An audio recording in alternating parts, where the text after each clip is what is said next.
Be a juma for her, me cry to car, mammy, me cry away, mammy, me cry away. I mean, 2% say.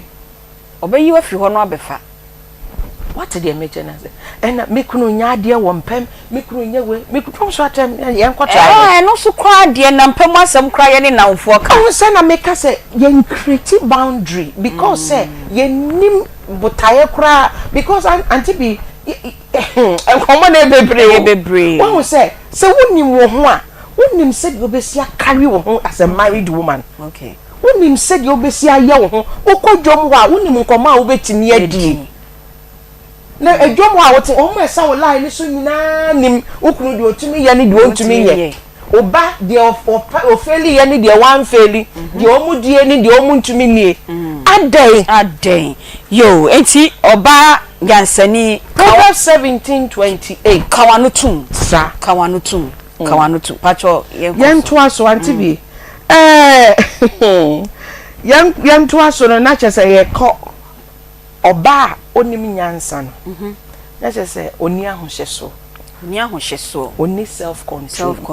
na me koti we no na me makeka ho nsem Proverbs 25:38 me to me bo ase ye we no munyina because e do but na me pese me koti keke na me pese wo kana me ka na wa mama o references say wa wo kokan a wo behunu say oba only self control only self control say bebia na wo dwonso bebia na wo di nkomo bebia na wo didi bebia na wo hye you know bebia na wo yebi self control ni nyina Johnson kan oh Aunty Bea one will say you chrome most of us no ye pese ye mind ye yes a mind be a civilized society but you need civilized character.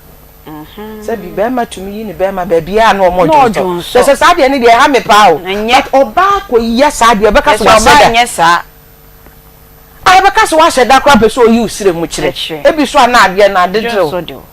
Aunty Bea what you into oba no say be asero kresa akafra say upie munim say wo ho unim ho eniema bi ho awunjo menye enti no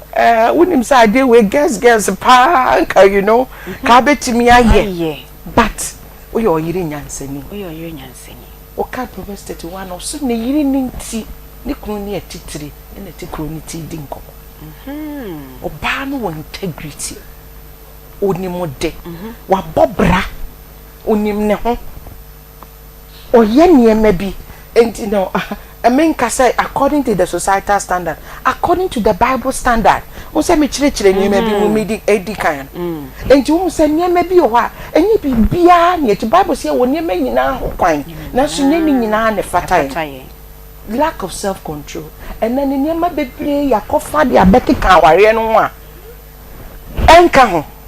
Aunty Bea me person me go into details but eniema bebre yakofa abeka ho enka ho okay because wa ko hu say obi ye bi enti na opewompew e wo say chance we me tobi you know ade we wo say me tobi e de ma mema wo say mema tena car we mo me ka say me ni me kunu share brass na ye kotena flat bi na flat ye kotena mo no be ma no adwuma say otwi taxi but oyire no ferry so obeka kire I mean yes me I was expecting her one wo ha no aba wo obekire mu obekire na sem because no knowing say there yes to be ani a woman no she was envying state ani a woman ntino ono so feel say she deserved better also no to level bi also dey no to level bi yes so ye ni chiasa be me be pack sabi na wo twini okunu twika anya bonne ye driver anya bonne there bi one will say ya na ya force you to create standard bi a anya yen na bofo na ya soma ne so onfa winshira no kram no oba no otewa say no ohwe say enya wa na me we na me fa de emra nu enya wa would they matter because abrabo no akasa na wo bo no who live a pretentious lifestyle enya wa enya wa open up kanokre but me say me say lack of self control no obi an share e di enti na wo pese wo kochire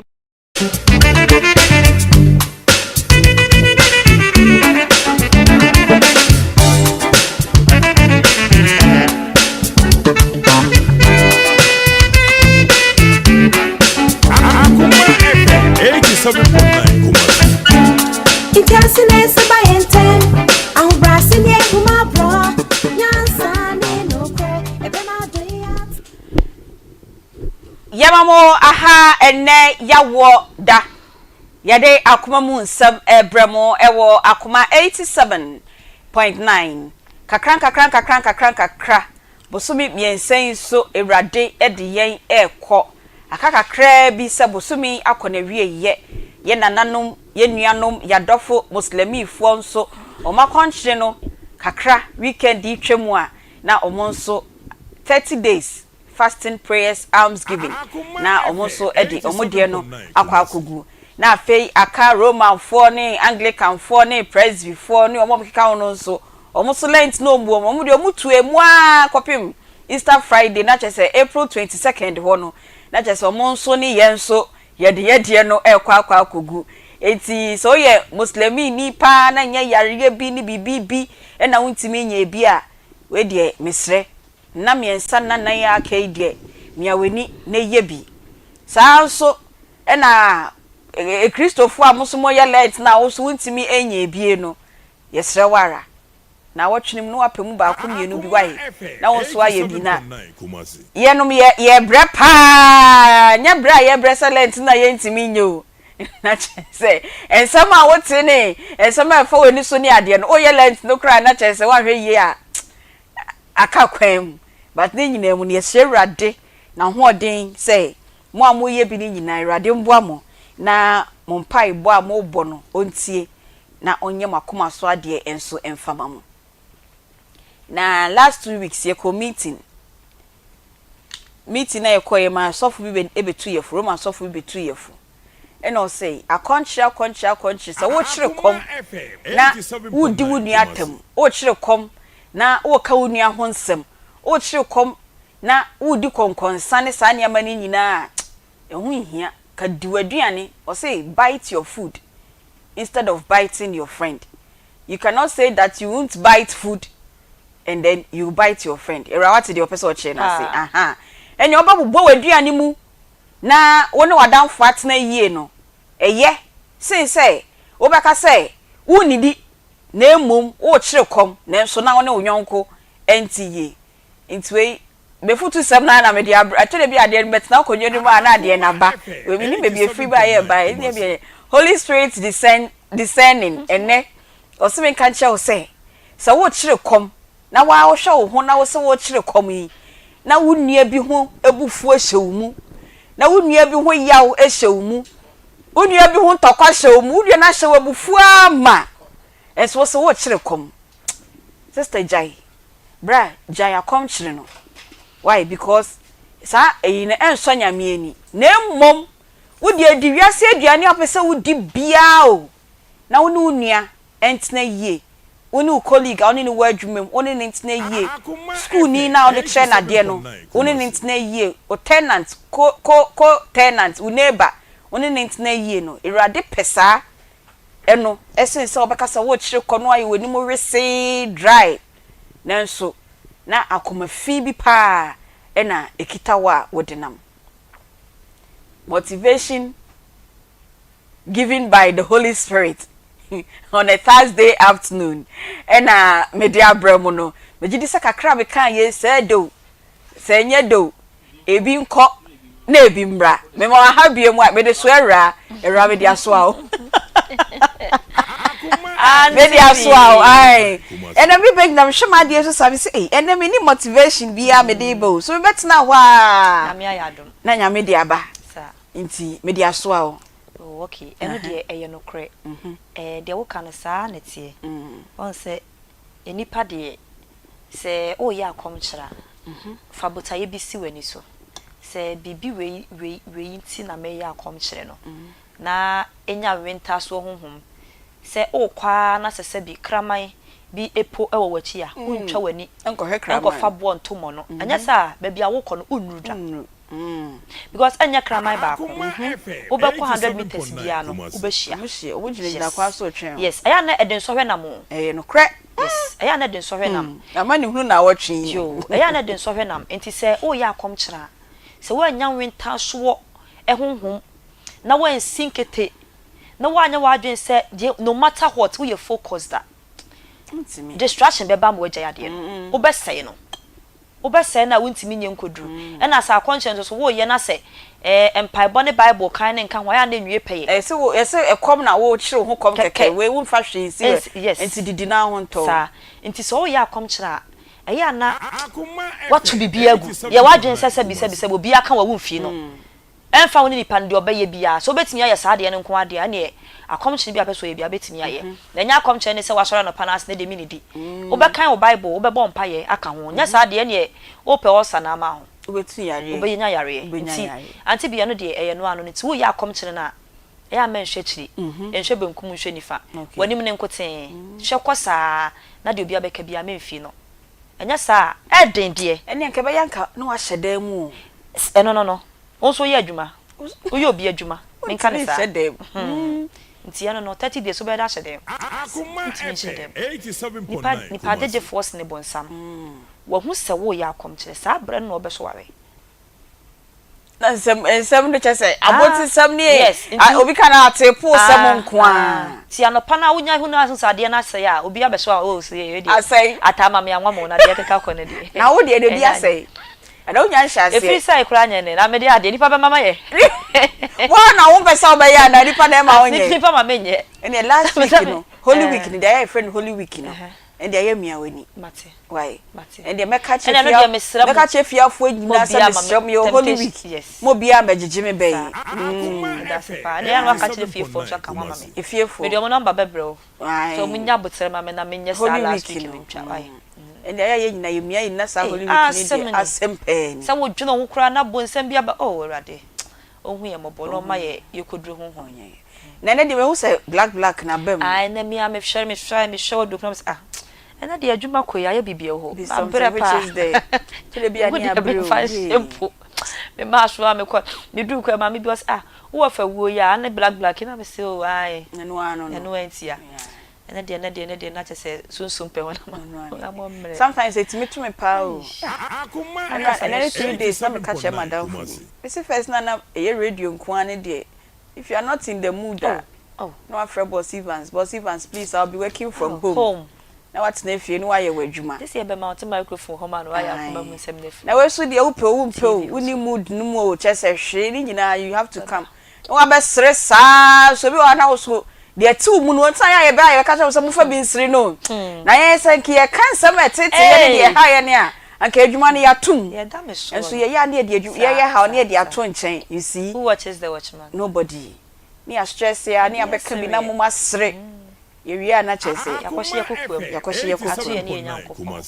God is king sure sister bacho ho ye mama nyame adom pa ene ye kasafa akontwe no kakakre wanye bi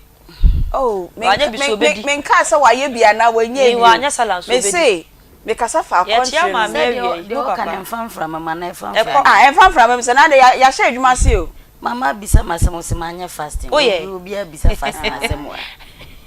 ensi yes o ya akontwe na wo ni anti yi na wo ko na wo twitwa onyonko na ntini na cha se bibia bi uguso ye de ni akontwe na wo ye no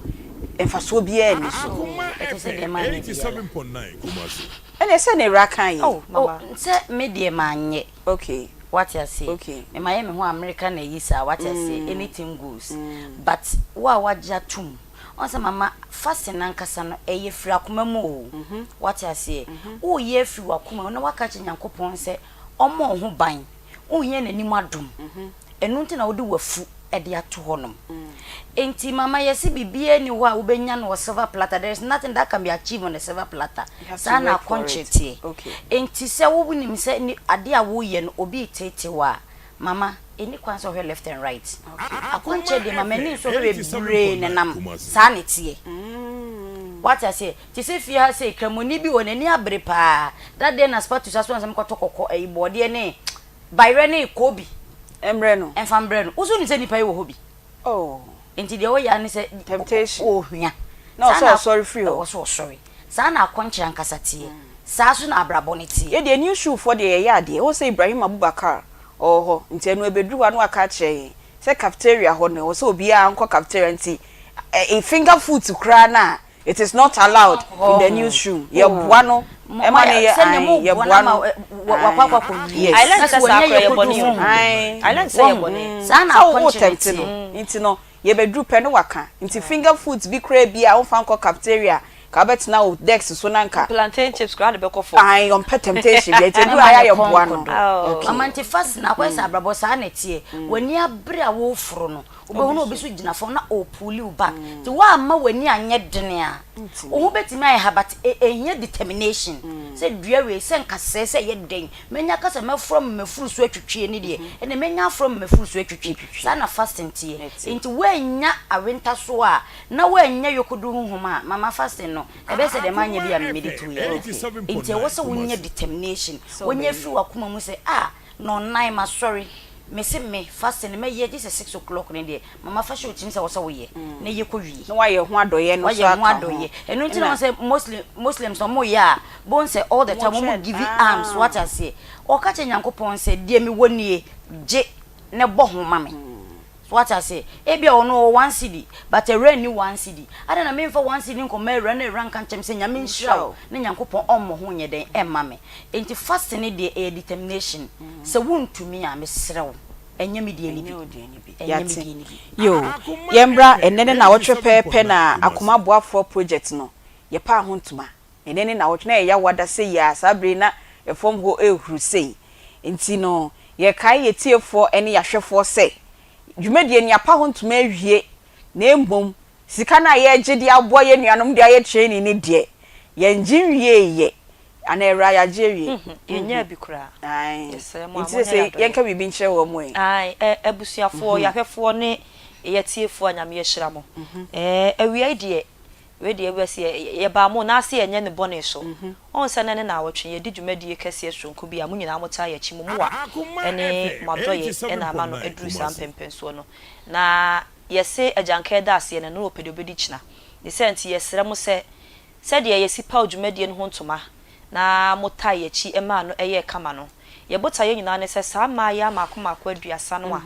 ye to nsa from mo beboa madwumadi ne course be kire se omo enya akomapa enya wenta so ehonhom se ombesua adwuma no ebraso se edu omo eto enyumanim enti ye ne ayi empanyimfo no mbekire omo adwuma no akasa ye ne omo akasa ama no asi akasi kasem no kakra mo de dom ye no ewo ho nanso enwie peye enso omo ye 30 na makeup hu kra minim de makeup no doso ewo so na kane wo ewo nanso be ne de wo se no no pe enti se ya mo na ma na anya ne de ne kwa baby foforo a obema de sika na ye ka onko enti yesre mo mo nso ya sen na kakra na ye nya to wo mo fa bi meso so said ye be ya acha first week of next month no ye betimi du omako na omako sha adwuma no ase eyeye ma ye nyina ye nyina na ye beje ho aseda no mokura mo beje a chen ye age ho ani mo nyam hye na chen ye na nyankopon so be hira mo tie pa mo chewo monya ya dom na said ye modi akoduma mo nja ye mu a mo kunya mo ntwa ye tipre ko abo wo aha ti mo nya ne sa ma ye na ye ntimi fo mo nkotum na akra ba ku bia na no kase nyame nhira wa eya de kese pa chese nhira duasa obi aka ba ko fie ma me beka bia ka ho ni nuanom beka ka ho so you can imagine tie pa mo chew yesere mo we de yesu ano yese la sulala wa ma me amani abo it wa ma ya ye ni abo tie pa mo chew we de mo ma ya ni mo Aunty Bea the lines ne tudwa na mo de kakra bi wo aha 10 cedis 20 30 50 ni yakoye ni wa beti ma ya 5000 10000 no aha ye beje ni adawase mo de ma ye bo no so o mo de ni mba ye ni sa ye pa mo cho mo famra but mo a won fa bi mre ye wate ketua bi ensa kase bi aso enso nti mo nya ya dom said the prisons project no mo ya dom no mo de ya gimudi o ayete mo so ane asole ye ni mi de mbetimi aye nti ye pa mo cho we de mo nye ai munye ne hye Kristo die ne monyam ti Aunty Bea omo be ye wate enru se yempo ne biaba yo adwa also kakakre mama yes women empowerment na de bia ye ka no ye de no okay what I say boss ladies ne your friend say responsible ladies ne omo wa bonti a obedum wo share ne story me share from her and na me diko wie ha ne dem bia ba bepie ha no mama ebia ne ye pese ye no dachi enkope ne story free ba bia akoma mu nsem he ya akoma mu nsem oko YouTube oko Facebook and also all the social media handles obe say adwomansa efia ha na akoma mu nsem true Akoma Boafo Foundation no ye de ne call ha enene wababa be yesei nti mama story ne be simple crowd ya ma o ho na wote ho no ma bo na otimi o de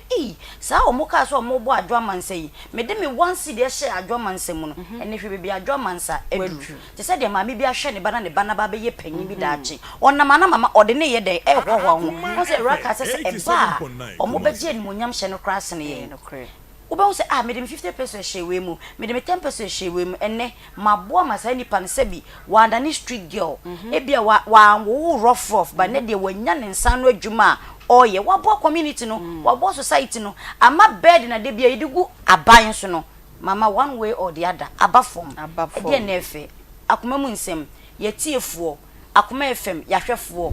mama ye nyi omu de biara da because dani de nyina se yetu yensa from mama omuji yenfe so onua tv omo mu hwe nyina me ye sure se yenwie program no enne no na mama nyame ahye no ani munyam because nipa duasa de enya asem ketwa makeup no mo de a check kwa so obi agi 2005 kra mama check nipa 23 omo so mo ye makeup no this year you be free and ye bi kogu ba what I say yeso eni koko bia wo ba bia nemum ye wo gidie se kakra eden akokọ onum nsuo me ketenkete na omode ba ne be ka bom ne de maya na kwakwakoso adwuma no okay me da se papa panti ekobodi nyina na minuamba mienu ewra ene Peggy omaka no Akoma Boafo project na wotwe se ne pepepe na ye pa ho entuma Emma young ladies between the ages of 16 and 30 years and nyame adom yenya omo mpeso musua adwua makeup for wom bridal accessories for wom liquid soap for wom after wash for wom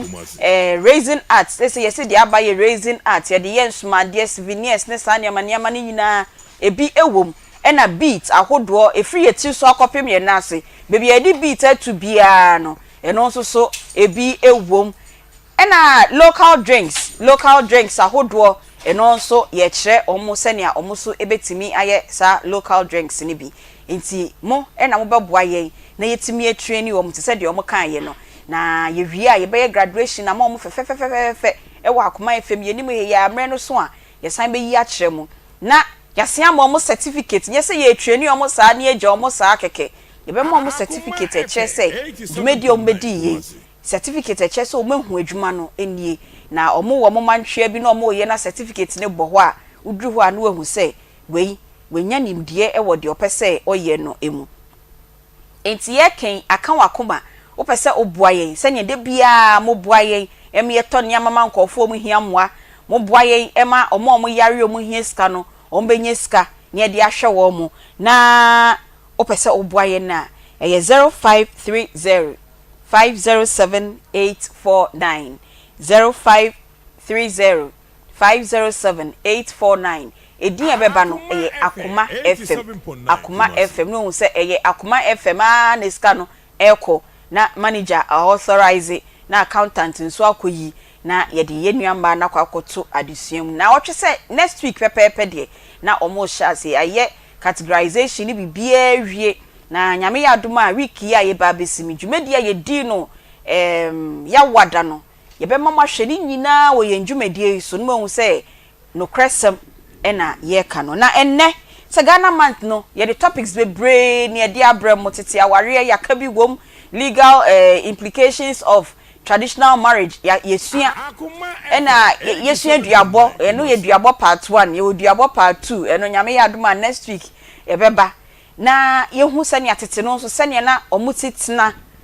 yedidi bom yedware bom ye duane wi anu afra we ni nyina ye di se be ye be ma ebusua no odo aba ebusua ni mu no yesua ni nyina busume we sei mu aka mienu bi a ya nka kra na chese Ghana month no yanye ya yendibi yeso yesi yedi ade se ohine yira koso edua ya o se ye nto aso nkwa nti ye beto aso akwa nenne on se first pa no na bragro ne wo ho ni enti teenage pregnancy o ana meboa sister now yeti bibi na teenage pregnancy bi o because bragro ho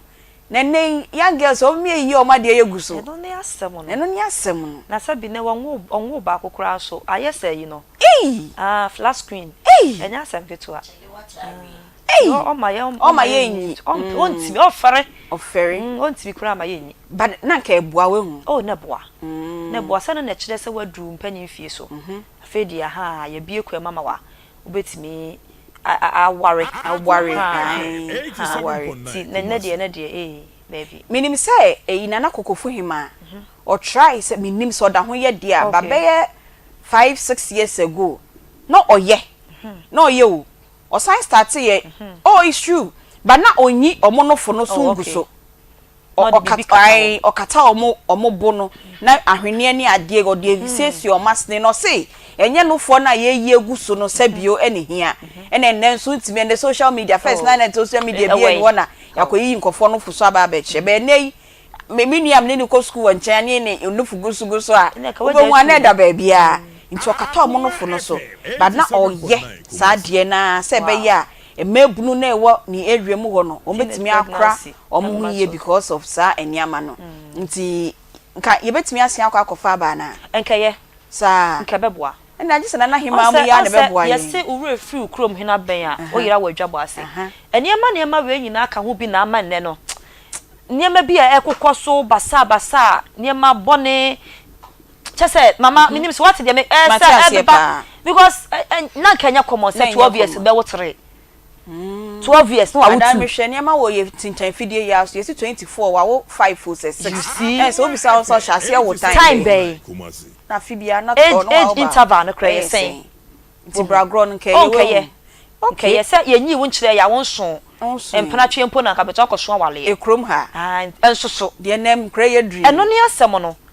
say ya anto antwene na ka ye course ye ya adwa kakakra na ene de ohima na menya ne dem ha ne de enya asem keto mia owura ha say kra me hu say enya asem keto ohima soja eish na hima ho efe wai unya ntina ase na ho efe papa wo pese ho ohima kra ne be bon komo ade be tie komo ni bia ne be hwe no structure ne me ne fa ohima soja enya asem keto ofata ohima we de fata no ohima bi wo ho no ma hu na hu se we de na hima oti he bi se mambodi chaso ene ko se mambodi me se ohima bi wo ho awu na Aunty Bea mesrew anya sa ade sa kra Mr. Nyama be you because e ba ju dwan chaso ne ko wani mesrew onu so de sa de no onye yo adra kabra bro de kakra na yenko me introduce ohima ya ni be di nkomo nyame anim ya hwe ade papa nana nankasa kra no ompene ma wo nya ne sa ne ma no because onu no wo huresi apeti what you say huresi apeti wo say obi a she mini skirt first ne say free be no bra day and kwa na how many of us na ye ben ne de mama officially no bra day no mo ade twetwa so ne ekọ de se wa wo trio sa afi no wo sisuo obi te se me no osua nkwada ye o secondary school no obehunu ahye body corner ne nepo yi taba se ta no nesim no ode nam krom na wanya kra mema no kra efie ha eduru sada na no kwa na minim say wo mu interest ne wa here ye say ne ye no brad day no na me say tie je ya de ya o be say wa bodies na de na ya o kra na ye promote ne kese ya kra ma so na eye yi bia esun a wo se ye ba sisi ampo de ye ntwema no brad day nimba nyamia nim bragro ho yi mama senke ko fa ba eye first ne free bibi say erawo ye ni ti se kwadwo ne hwene se kwame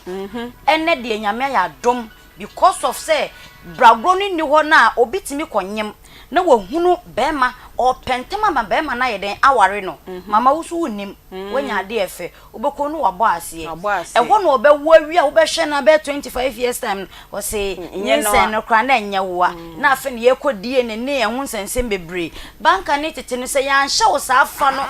ama wamfiri ma ya yom anko ma me yom ya fo am aware a wo ne hwan ko hunu be ma wo kwa wo fere because ye rabi entu so pese ye obi enti say ko fa ba mama die ne obi atwese kan sini maame so ko kire me papa wan ko kire papa me ne obewu no bragro time sa time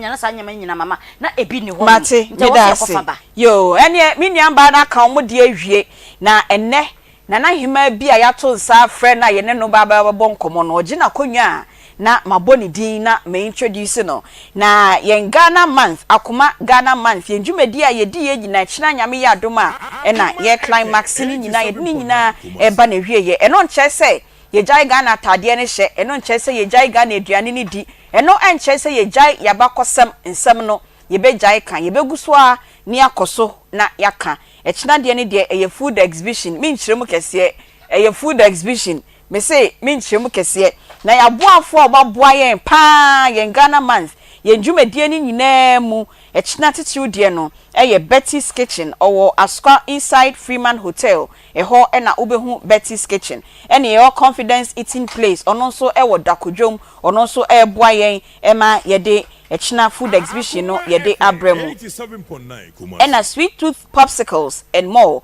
ono so wo Agric enzima ope abele papa abele was now they are serving event program awo ya sidia sweet tooth popsicles ono na kaji pot ono so bananas in share so impusu papa pa de na wako kaji pot na wako pe impusu na wano sanso na yen Ghana month dwumedie ni nyina so mo sign boa yen biem grow fine herbal tonic Mecklin Hotel omo boa yen otwia herbal powder o si ojane hyewa wara obeba midimafo herbal clinic enso eboa yen bi na clarity eye clinic ono nso eboa yen na yede yen Ghana month dwumedie ni nyina busumi mu yede abremu na ye kasa no na hima bi wura dem ma me na mehu no ye flyer no so na hima ohu efe that's it ohima ne fatawo me da was ohu efe nana owusua emprenwo patchomaboni ye patcho no ana boshen hima ono enenne nyame adom pa yesinana yendwumedie nyina ye be wie Ghana manzi be wie ma ye ekina topic ne enso da ho de be na die munyo hima sei no no bedi nkomo ana chese nyame aboa nana no mahiraye nana akwa babiem ya me de patcho ho ye de adom ne mo pai point de nyame ase papa yo ye kasa dia fa bragro ho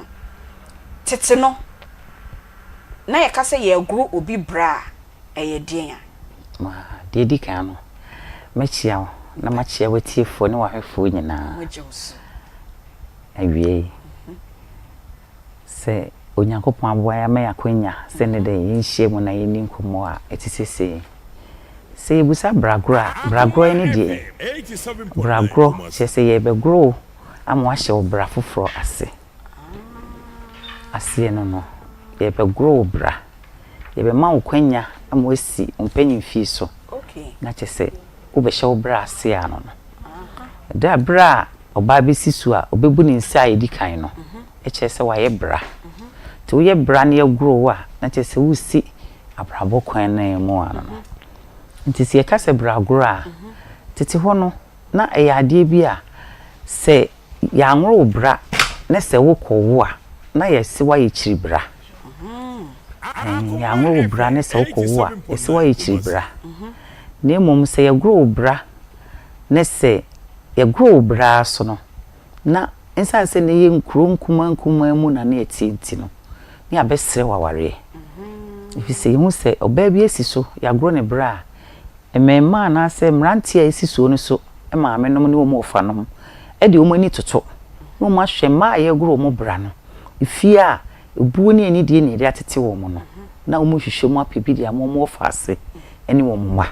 eno nti na ne grow bra ye gro bra na e ma ye hu se maba we di o mo so wale ana wa hyase a wo bebo bra nti bra gro de e ade ane hu hia pa na no ma kwanya me hu nipa ban ni nipa su a o mu free sa ebusua ni mu nana wonim say me de nyame anim no kra ni no kro ka ho nya hi mate bra gro nana me nim say ye do fi I say transition ye do free abrabo from bi mu abrabo fofo me de minim say no anse ye yi mu no omo no fo negu so na ne no ne say yi unu ansa na obehu moje edi kan no eno na chese obey de wo buninsa ti oba ne buninsa na me penso ya ngoro me bra na mum tete wono na ewuma hodo bebre say yi me no fu asi so de ya anya me sa na nso ye de daase ye de kochia na me nana ne di akonwa enti bra me nya mfie dumienu ena o sha ase di kusua breme ena o kan ye bomu ne ma be nan senum e ofie ena o sha ase se o de kusua bre ombre kusua create enti o refie we mu o se mti ye kura ne ye fele se adentina okokeka se aye bra ogu ye nim ase aha fi se ye nim se ade we de fere adentina wo so obi hu nenso minim menafofo no bia ne nyina efri boshen ho a ye gro mo bra ne ni tua e wo boshen ya ye boshen he ye kuma se he ya ye gro bra na me ni tua ayi nyina ye kohwe bi na wo se oba no osiso saa na wo ye bra na ye de ne be kire ohima se minane ana me bei obu ne nsa nti wo ba na cheso na be kire ohima na ohima so ne nufum se wafa be ma pen ana wonyi nsen ti bibia saa ma ye de na kwanya aba se ye tutu ye den tutu yegu akwan mu na ye gro ne bra na chese se be me bi esiso no so po ba ne na bo bra obesre no na wo ware no okay nti bacho ma menjina wo ko ne de ne kakra enche bia ye be ko zien naturally clinic na ye ne menua ba ho fe edi enkomo ye ne bo hyen hima na owusua mprenwo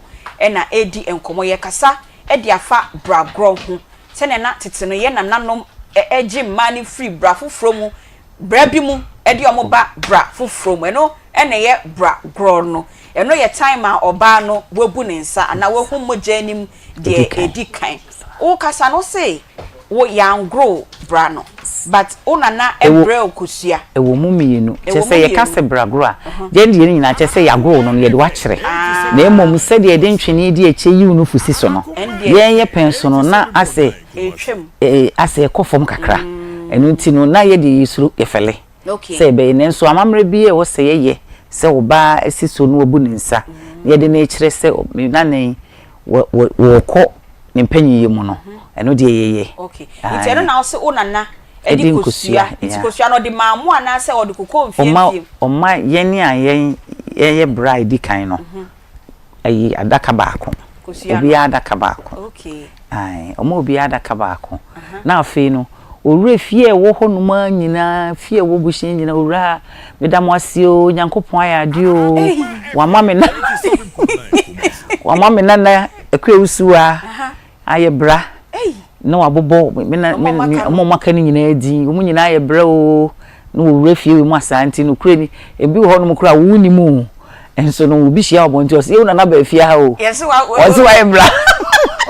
yeah no adopa na dedi sana netie e ko nanim bet me maame no mo ne me nana no mo de egru mo nyina abra na mo de mo nyina nana ye be call me nia be ho na ye didwa kakra bi na me baba be bisa o say no for na ya na nana no mo hema no mo mususomu no no o mususomu for den me pacho enyima no me ko ha me ba na wajo ho me kakra ahon fe ade da wo si ana hema no miemia no for bi sasa no for no miemia ye den na wo hia me pa ho na wo hia na ye ho na no na je se me ma ni hia no se ya wo ria ai metie pa Matia yonkwe okay ma me ban chia kase free ase ye Zen Naturalist Clinic information for ne etiefo nyina mo hu ye samre say ye Zen time it's me so nyi afidie no emfiri ha say na ye wo asemde ne asempa nko a na e wo ma wo nyame ya adoma memende ya saka ye ho biem ye na Charles Clinic for Dr. 3 days for ya ka ye ho biem ye screening chen bi e wo ya se ye ho a enya agro kra munim dada se ye de ye ka ye enti screening no ya san ahya se nyame ya adoma memenda mesre wentina fi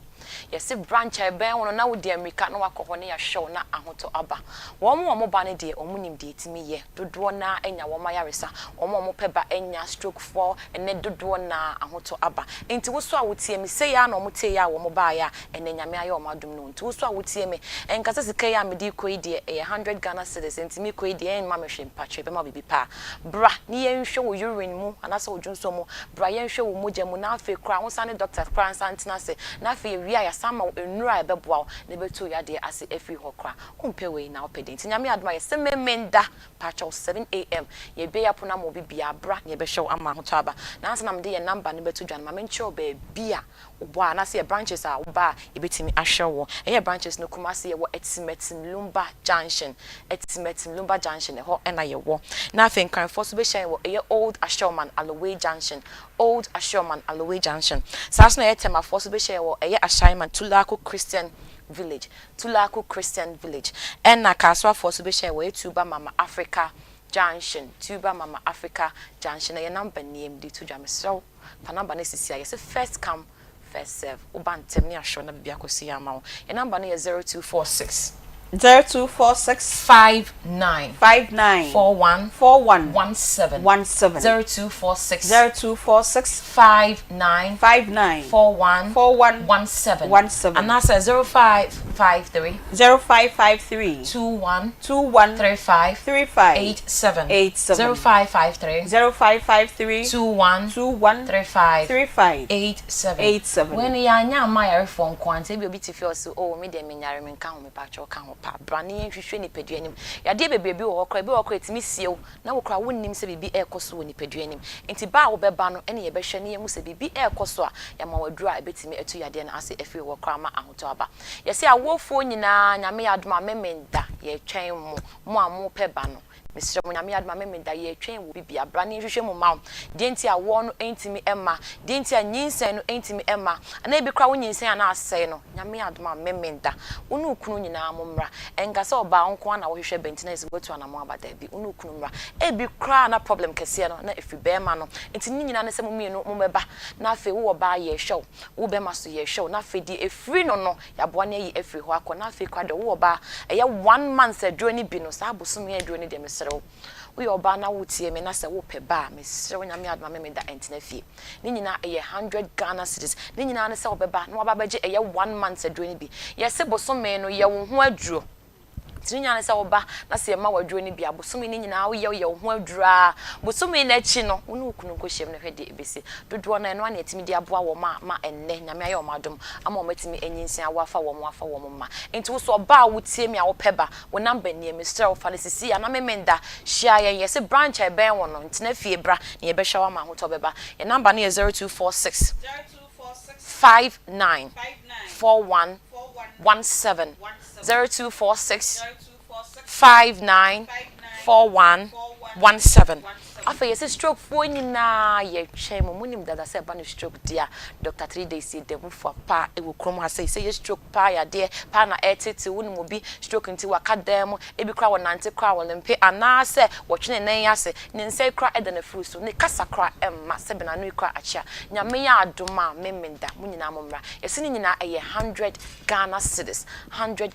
ena wo baba betia nti wo ba so ye hwa ye stroke ne wo ba ye be ma wadua ebetimi aboa munim dada se stroke die Dr. 3 days yes wo ba ye hwa ebetimi asa ya de we ama ho to baba fi nti stroke fo nyina wo ba kra wo se wo pa haban ni bi sa haban no wo de kwa kodware wo mo ba ne de munim dada wo de kwa kodware na afia ma obi so obesan anom na de wo ba nom no ebiebie ntini ma fe fi bi ewo won bia no eyi afi hwa ko na fe mogya no etimadi mu afusane ama ho to aba woni peduanim nti stroke fo na me adma memenda enti na fie munyina amomra na afi yese nkra na sabe ye wo ma yese nkra wo mo ye nsuo ba na enkoye kwa koto o matwe me sere wo akora be ni ho a oye nsuo ba e bia na nyinse nim no na nema bia nkoya na akora ne nyinim na nema bi enkoya me sere fa akora no ebre akora no ebi kwa ne kasakra intimi ma nyame adoma yese memenda ne nyina e 100 Ghana cedis 100 Ghana cedis oba ye be hwe nyina na sakra no ye be hwe no ama ho to beba afa yese eye problem when any wakania into what's nasima when you say dia and we beka say you do yourself if we say oh buy a say ho ama ya ma ensuo ni bi wo de bel ro wanim ama ya de bi e woso bia ebekọ omo ma buy a say ho ama ya bo omo de bebre nkokrafo mewafo obabi wo ho da bia no wota ka kire wo se da mani ye me ya e bi kra me ye cha de kra wo school kra me hunu hwe teacher ni cha de extra de wo board so a wo hunu hwe me se fa kra no brain obaba ba jinsuo ni bia de bel ro nanim ama ya de bia e be free eso na afi yesi STI no abaya wutie ne mesero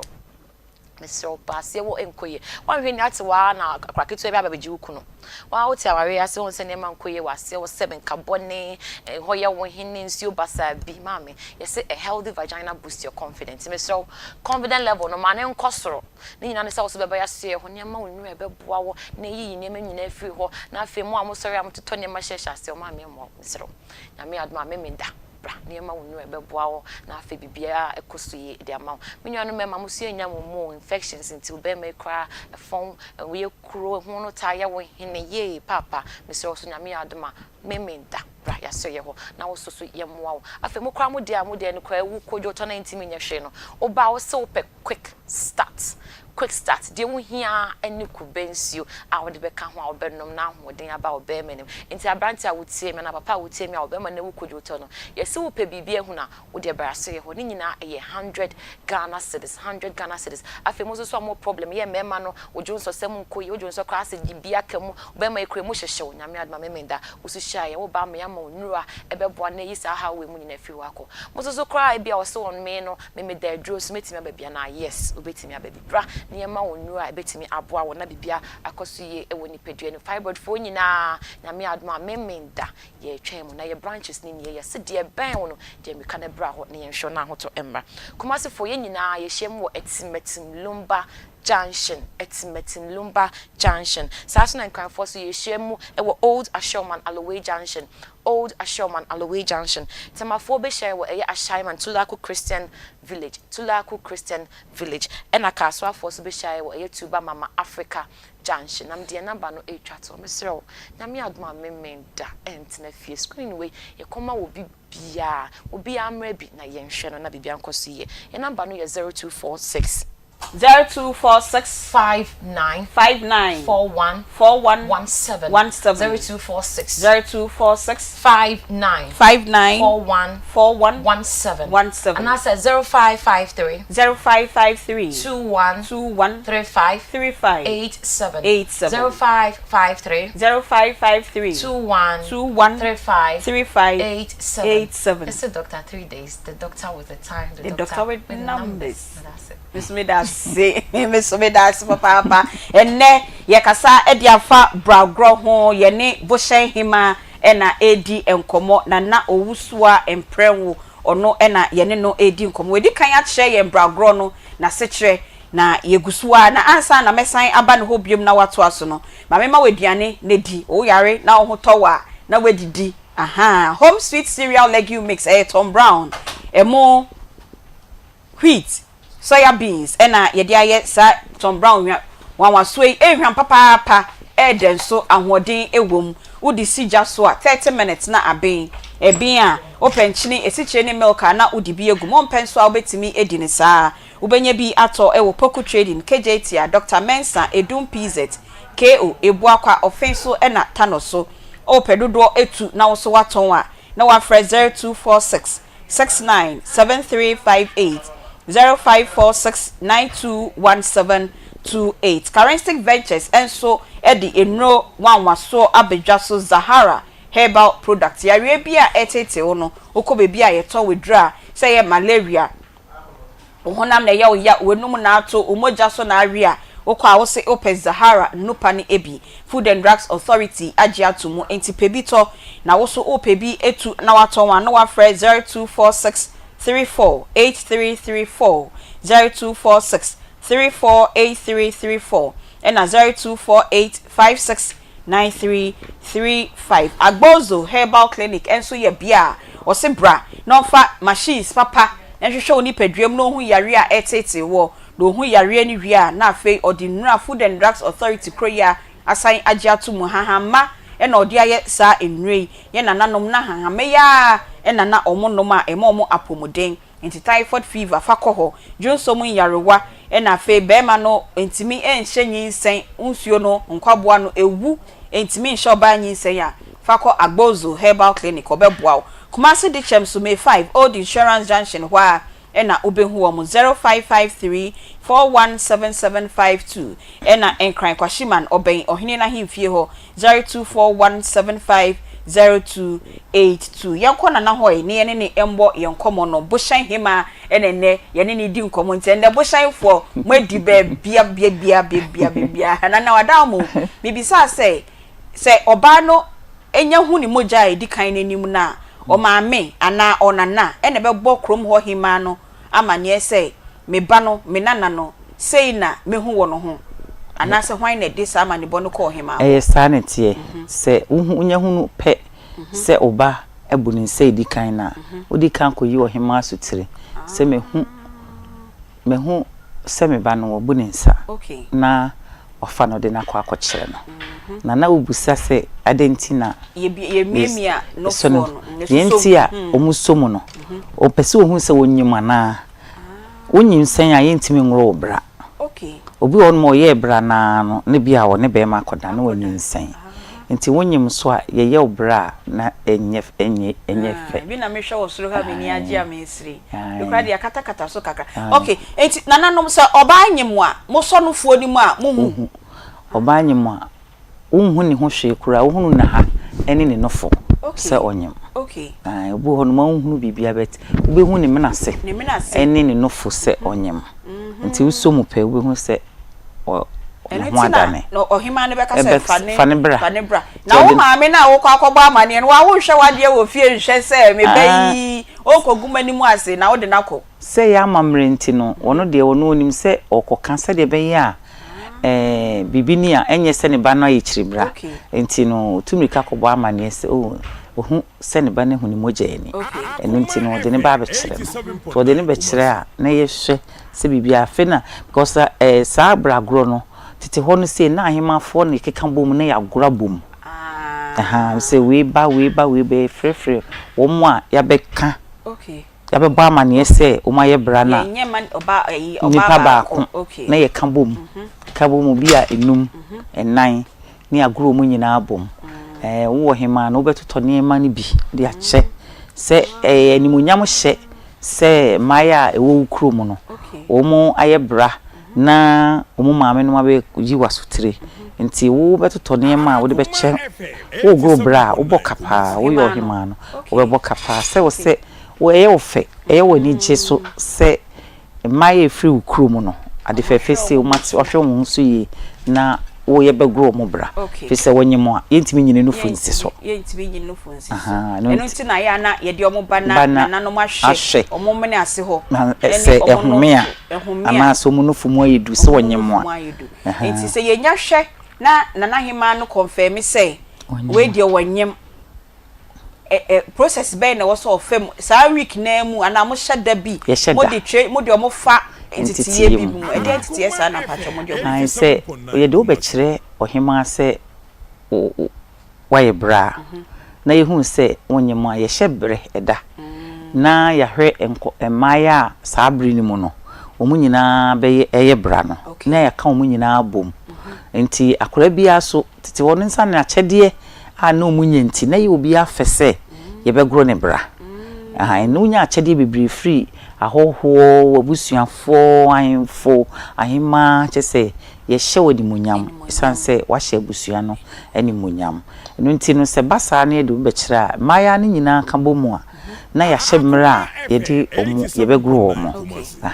emse emu eniema ewo mu ye do be konsuma akodwale wo ye wi akodwale wo nsumo esutine a ewo kuro mu no ye do be kom se de ye Christopher boy esu no ebo esu no ye do ko nsuo mu ko dware wo sutini mu nti dware wo wi asabre ne de wa ye brefi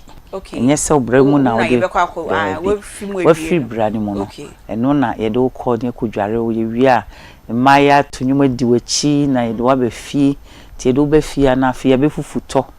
ye fufuto kokko to fufu bayire tobode ni omu ahodo be mi nsa de din susane ade aye de ye fufu no de nwo agusu ebia wase atwani o kan wa kye ye yambe hu bio nti o kan wa kye mase kaka ye o bayire to no ye obi a ye mfa nwo so ene wo de nwo agusu ena bode to ebi wo hono so aye hyede fufu aye de nkwa nsusane ayinum na efra ena nyenko susua kete na de enwono no eno ne de fra ebi okura de nkuruma so eka ho ni nyina wase kire ni nyina kyese eye akanduane a nti ye frɛ no brato saa to bebrebe ni nyina ya ye de asisi ho no emema ne maye wo ho no mu no se ye de asisi ho na ye ye amamre na oba ye de na si ho de enwura akata efra no na ye de kosua ni bi ahye nenum ye ma ye yi wo mutia ka wo bidie na efra mu efom fufu na esuru kente na de wo mu asidwom se na ho no na akyede eba no nti when chance na esi na ni mo de be gya akyede ana se we de mistake na chance ni be si de nim but also silver bc de ote no de minim de entia odisi obet antuma any sika emanfo bebre be chade but say ye grow brana dia ye dress you say e de onufu ni guso da ye grow brana de onufu ni guso de enkuto afa ho amana ye shemshem na mo quantize nkofu o adentia na mo do mo nkuto no wo mo do mo nkuto ma body ni ye fe such as oba odu sabre na ne hunsu sanenti afi ni wa ye fe safi na wo bi si na abrabo kwan mu nti ni nipadua no na ye fe yo ene afei na odi wafidie no ato Akoma 87.9 eni onua TV a Ghana month na mu no wo say yetete niama na bi na yegusu a yesua no na nnedie de ye kasa de afa bragro ho tete no edi enti na ye nananom na omogro ema omabu omonsa foforo no ye gro omobra nti process na mu na boshan hima na owusu a emprenwo oni yen edi ho enkomo no na ose no fo ne body no ye di nkuto don wo mu no ma ye fe na me say na say we dey na enticement nkoa na mo entice nkofo e wo kromo na nansa na me kominia ho no oni ye di nkomo no kosua na omu no ye de ma de ye gro ne bra no minim say yesi na ye momu mbom edi entina na ye momu mbom no ye ma wo momu ya yesi mokomoko no na ubomu a wabo modwom omodwa ne wawodie nti ubomu a wabo modwom nti mokomoko no ti eda wonum miemia ne saa na wamene oh okay yo me ba biem ma bi sa say eto ahodo na wo kan brato no minim say no ne yesi ye makrom ho nkra ne nyina so efun bedi me kominia piwa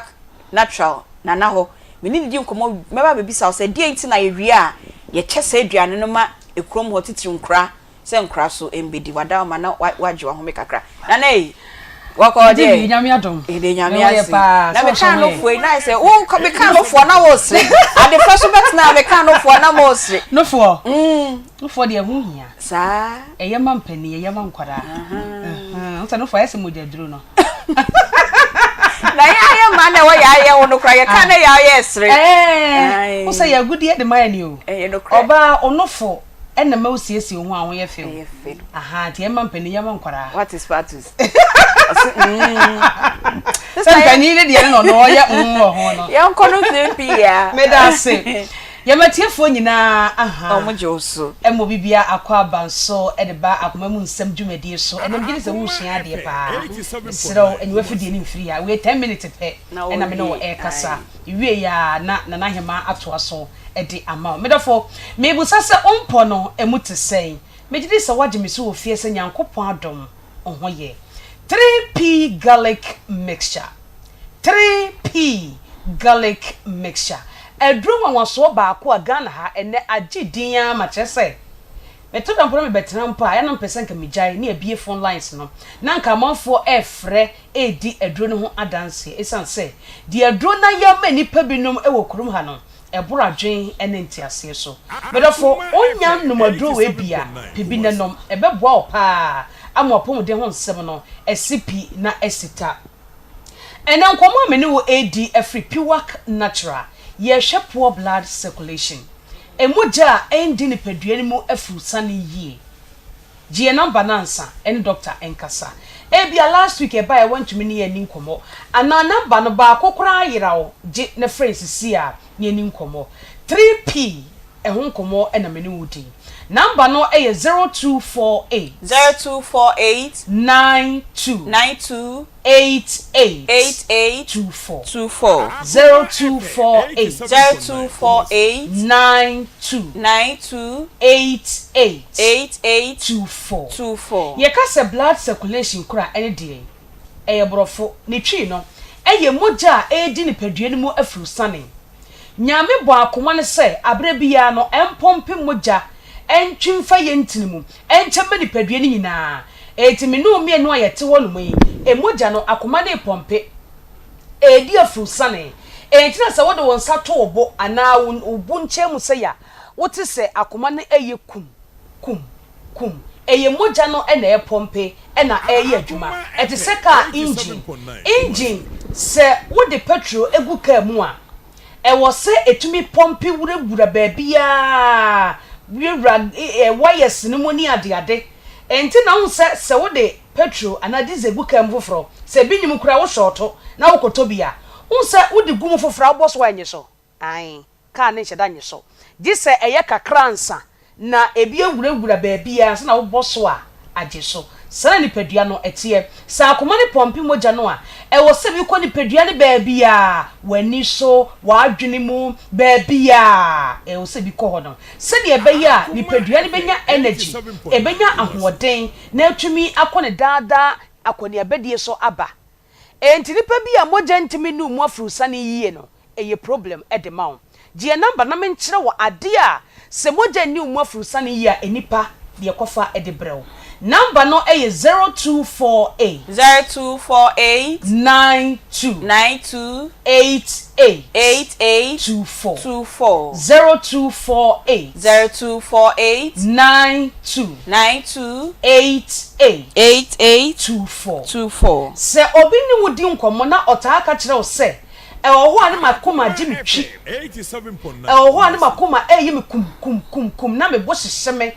e oho ani makoma ye me ya oho ana semimu eye me ya dendende se mampo bia me na ntotumi mu amame a ontimi kra anye ne ho hye se obi ta no di san komo no ana wo ani padua no wakoma ho na age utwi na ebo kim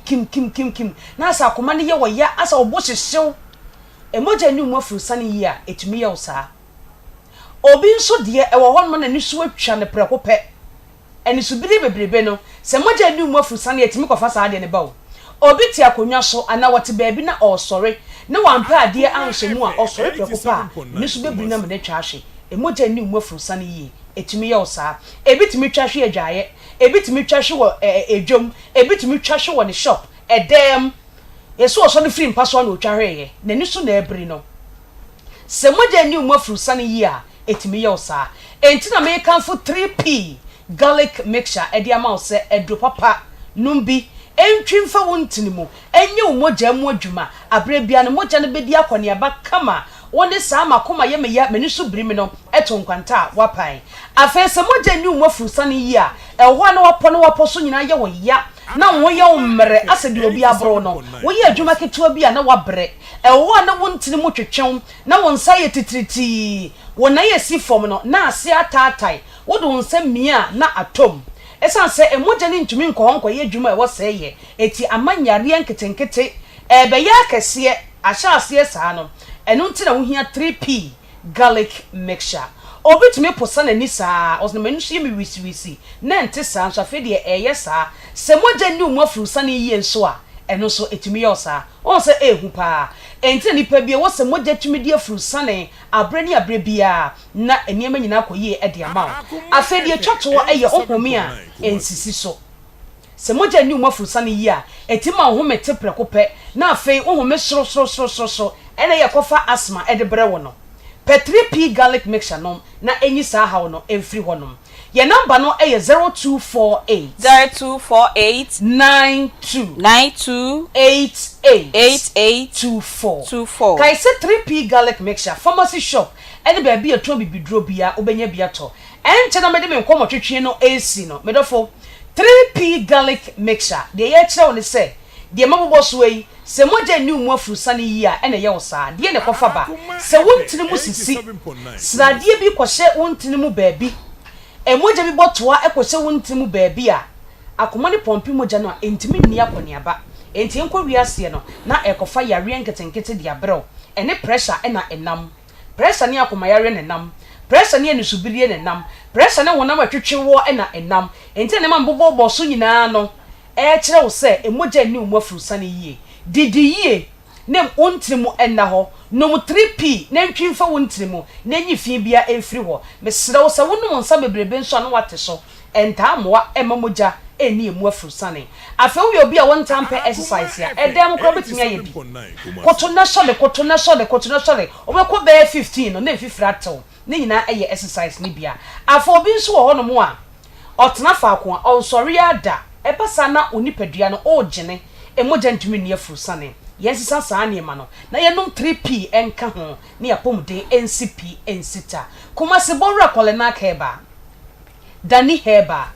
kriske heba obenya 3p garlic mixture hofo nko abet sam takrade aa mensa hofridua gapsin pharmacy momuni away enterprise wa ene cathedral ne dimhwe ne mo wofa kwadwo heba tamale baabi a electromat ne wona wo de Ghana ha baabi a wo hwe ye Akoma FM baabi a wo hwe ye Onua TV wo hwe ye online Bora pharmacy shop Bora pharmacy center bia ana baabi a ton bibidro wo se wo pe 3p garlic mixture number ni 0248 92 8824 Edredi empene so beto no anom to ne nom na ebeboa wo Nyankopɔ ya adoma da sene eno be se de ahia Nyame ya adoma da sene ye be se ye hia me se chia doctor e ma ye papa o si Akoma bo project no ye da na se pa se oboa ye Nyame o hia no management enkoso Power Specialist Herbal Hospital enso eye bia okwa enyarewa etete what say hepatitis A B and C wahrawa no aye kese prostate no eno so aye kese wanhwe ye cancer ba betom na ede atete ni ohaw ede abrew ulcer ena fibroid etete wa fako Power Specialist Herbal Hospital ebibi nro ya meya eno mudi aye edro won waso ya omo etonwi osai ewo herbatin herbal mixture cough care herbal mixture Livoke ena SK ofreno caregivers no eno so ebeboa etu yare wanyina ase o kuma se feyi ase bosomtwe kwan ne so udru Jasbro filling station na wesi wo kwa na se Eduaya junction Takrade o Anaji Estate oben Ahantaman Rural Bank ena enkran so o ACP Road Kwabenya ACP Road oso besi wo Power bus stop koho ne kwaje ayaresa 0244 544422 0244 544422 0200 383831 and 0555 797878 ye kasa ediafa bragro ho ye ne boshen hima nana owusua mprewo ena edi enkomo nana yakasa diafa kosua na ye ma de ye gro ne bra no omukumukun ana omene omubom say na impanyifo nim die mu no okekamu a say obobo ne madwa mu ontime nwo na etona yema ekrom hofo nkra no minim say yesim nkra na yema omudi ana mpanyifo ka ede tani yema nkra ne di sa etono ye mamu ni ni keke mamu fum sa ai ye mamu fum okay ma obia fum chese mema no nkra no bia de nsaboma de obammo bia no eno ye kama ni mema nkra nyina boma na made ni mema de ni nyina bom mo nyina na fum okay mo nyina na fum brato no nti omo fum brato na eno so na asekire bi wo ho ai me de me mpanyi je me behunu ye no no se ye nuane ni sisi de agro ne brane ho a na ye kana no wi a na afi no eto no ye de bia be kana no se ye de kan wa no se no wa propro me na ye grow me brano ye de good plate so na hima no be kama no na ma penfo opatoyowa ayowa ketwa na watibi egu nti wo de kana no a no wa propro wo de kana no a no wa propro sam prensa nti to wo ho nyina no obeka bi ahwe bratoni nyina obeka bi ahwe na woka mi prensa ansa na de bi ahye no num obe program prensa ansa na de bi ahye no num enu akire no wamene ne kosua to omene kosua na omom omfa ne simmo kosua ni mu omene to ne yam eche se wo kwedie ye de egu nanim no enkoye mma ne emfama no ansa na enkra no ye jaima enkra no ye jaima se afum brato no se ye fum brato enti ye sa ne wie no afi na ye besiesie no ho te se de ye hu ye wo ye screen so a esiesie no so ohima na ndi obi o wa achede bia de abeche no se ye aduane sem ne eye no bonnwom maye wo ho ebe je se ye wo bra nwom bebre wo ho no mo a omo beto e de amade ye gro ne bra no tini patete ne nchen saa enye dakope ebi ni enye dakope na ye de ye nya ne dako debi ye gro bra bia dansa de bia ne de ye de ye de bia na se akoye se ni gie e wo kru no mu ho se maya esisu a omu be hye brase nti ye ni gie nko a ye bonnwom na ye di agro me de me be hunu se ebusua bi wo ye ho a ye frɛ no betena se na ma me nanan mo ye me ma me se wa no no mu won ndodo bi ehye moto mu a ye bo na ebasa na bo nse wo mu di mu bo sa ndodo nu se mu di agro no mu tonwom nti enije okuro ni mu akopim se bragro no bekọ na wie okay ye de nyame ase pa se ne wama ye hu enne se ne na bragro no that time na isi eti enti ye hyehye ni wie na obetena dwom na waye so hima ne eche na de nyina awie a that age no ye se waso aware sabre na manfo sinesiriwa eho na ye no na bi spa na mema esi sukru mu ho no esuma mu wofanom mu ebesuma yese wanom obi so besuma ne papa besre se omne papa so de ni to fomo se afie we mu a abaye esi so edie ma me nkosere ne ma nware ne mobra enti sabre na obi ehwehwe pebia ma ne ba na se odne ni to fomo ahwese ne wo fa ase bia so nwale a obepe obekwa ko hwe bia ma no okay enti samre sei no aya na efutu a yedi betu oba na ye gro ne bra no na hima ne mampanyufo etu no wodam ana ada na ya bo dwa data no eho na ye tu no fo enu de ansa na be sha sie se ye gro bra no se ye no be din komo nti efutu na ano no ye be kasa akire obia be ka bia akire o maame side ni o hima side eni nuanom aka bomu a ye hwe se de ye be ye no bibia be ye fefefe no be hwe se mu be hwe mu husu yi nye sabri ya ye be ye mu ade we na mbugu ye ni mu ase so ho nti efutu be koso ewo afanu ni nyina maame side ni o hima o edi ama nkola esisu a ye be gro mu bra no na me das pa ma yambra chibra no chibra se oba na enya abotre na on de obu ne nsa na wakohia bema na ye ne kokyere na hima hu se foundation we lay foundation yin san hye ho a ono na mo bibia na mo yema sa oba akro no chese sese die ebe ka se eni ho te se die me ma meto se ye chiribra okay na no mo ka se ye chiribra ye ma edu twa asuo no ma okotena asuo neja edu okotena asuo neja na chese wan hwo hu su ye na wakwa konyinsen na wasa de anim guase e de abre wo busua entititi wona si we mu fie we mu de omu ye chiribra wo na chese wagu obusua enimu ase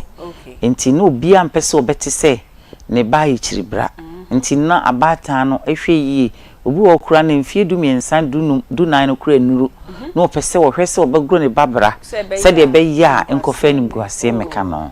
enti chiribra se ye twa nipa suo ne de ma meto enti eno de mintimi nka mu asem bebre na menim se wo ye chiribra ye twa wosuo ma wo kwotena asuo neja odi nim guase abeka ebusua no na tete won se ne yimfu eni nsuo na ya ne twetwa mu nti se ye de utwa nsuo no kwotena neja na wakobo ekura na nipa kro no nyem ye no bia mu mienu nyina na ya pamo afri kro ni mu akwotena asuo neja se mo nkobo mo bra wo ho aha yo nana medase papa na mami mbiso eden ti na ejaye nana no na man koso anye ama ana eno so modernization abeka no nana anka ye beka se ntwemu efri se nansia mu na meni nana kuma wuhima edi nkomo oye bi fefefe ewo ni kuro mu ho a kumewu hima nimsa kokofu hima so no so ye bi kokofu hima so ye kumewu hima na meni ni ti nkomo personally eno no ni me kan ne de oye bi kama ti me kan se brebi obesan aye bi mu no me pese me ba na ye nyina ya beta akire na ya hwe ama na ye kama na se de osika no chese ye fepa wodi hu pictures ne ade a na enti enka nkran hye semma enkola na nka esi so ne se ya no mo say human right enti no uyi oba no fugina so ohun sede eno ne ma ya mamre ni ya mane bebre no ma ye eteke mu enka nanka sade ne wo ho no ma nanka beboa pa fisa abaya bia bepese obehwe ne husu ye ne agro ne bra na chede kura na se ni monyam a ode abre ne busuafo ne sanse sane ma ne mani nyina no ekoye se aya atete kwa eye tetesem na bi ho no mu a specially asofo ene eyinom bibi omuhunu se ya amamre ne amane bia ya bosomsem ema wo mu tie nam so ma ye niema bebre no etika mu empo akonwadie kura no no mususu se abonsamsem bebre sem wo de toto enipa ni bitirimu nti no na ma enipa ni bi ho no mu a ade no onyanko beye nenso de wate afri ne sofo ho nti no na eye ne den se obeje atom ni nyina kan wo bi na ma ya mamre ni amane bebre no ate akamu mame no enko unua komewu hima de no ye no eno oyi omonofo no gu so ana ope modi we bia oye no pacho oye ne say nana de ne pictures am hu ye ne de fra wo mu enwira wo omonofo ne so okay onye nsi ho no onyama be sen no Emma be 8. Wow. Eni akumewu ma wa ya ade. Nana na akumewu ma wa ya ade pa nti o ka so be san yibiem. Am se brebi a obaye bia no. Epese e be pa himafo ni bi ni akota akire ni akohwese ni a esiko. Ye de ya ben kumase. Ye bu kumase mu dada.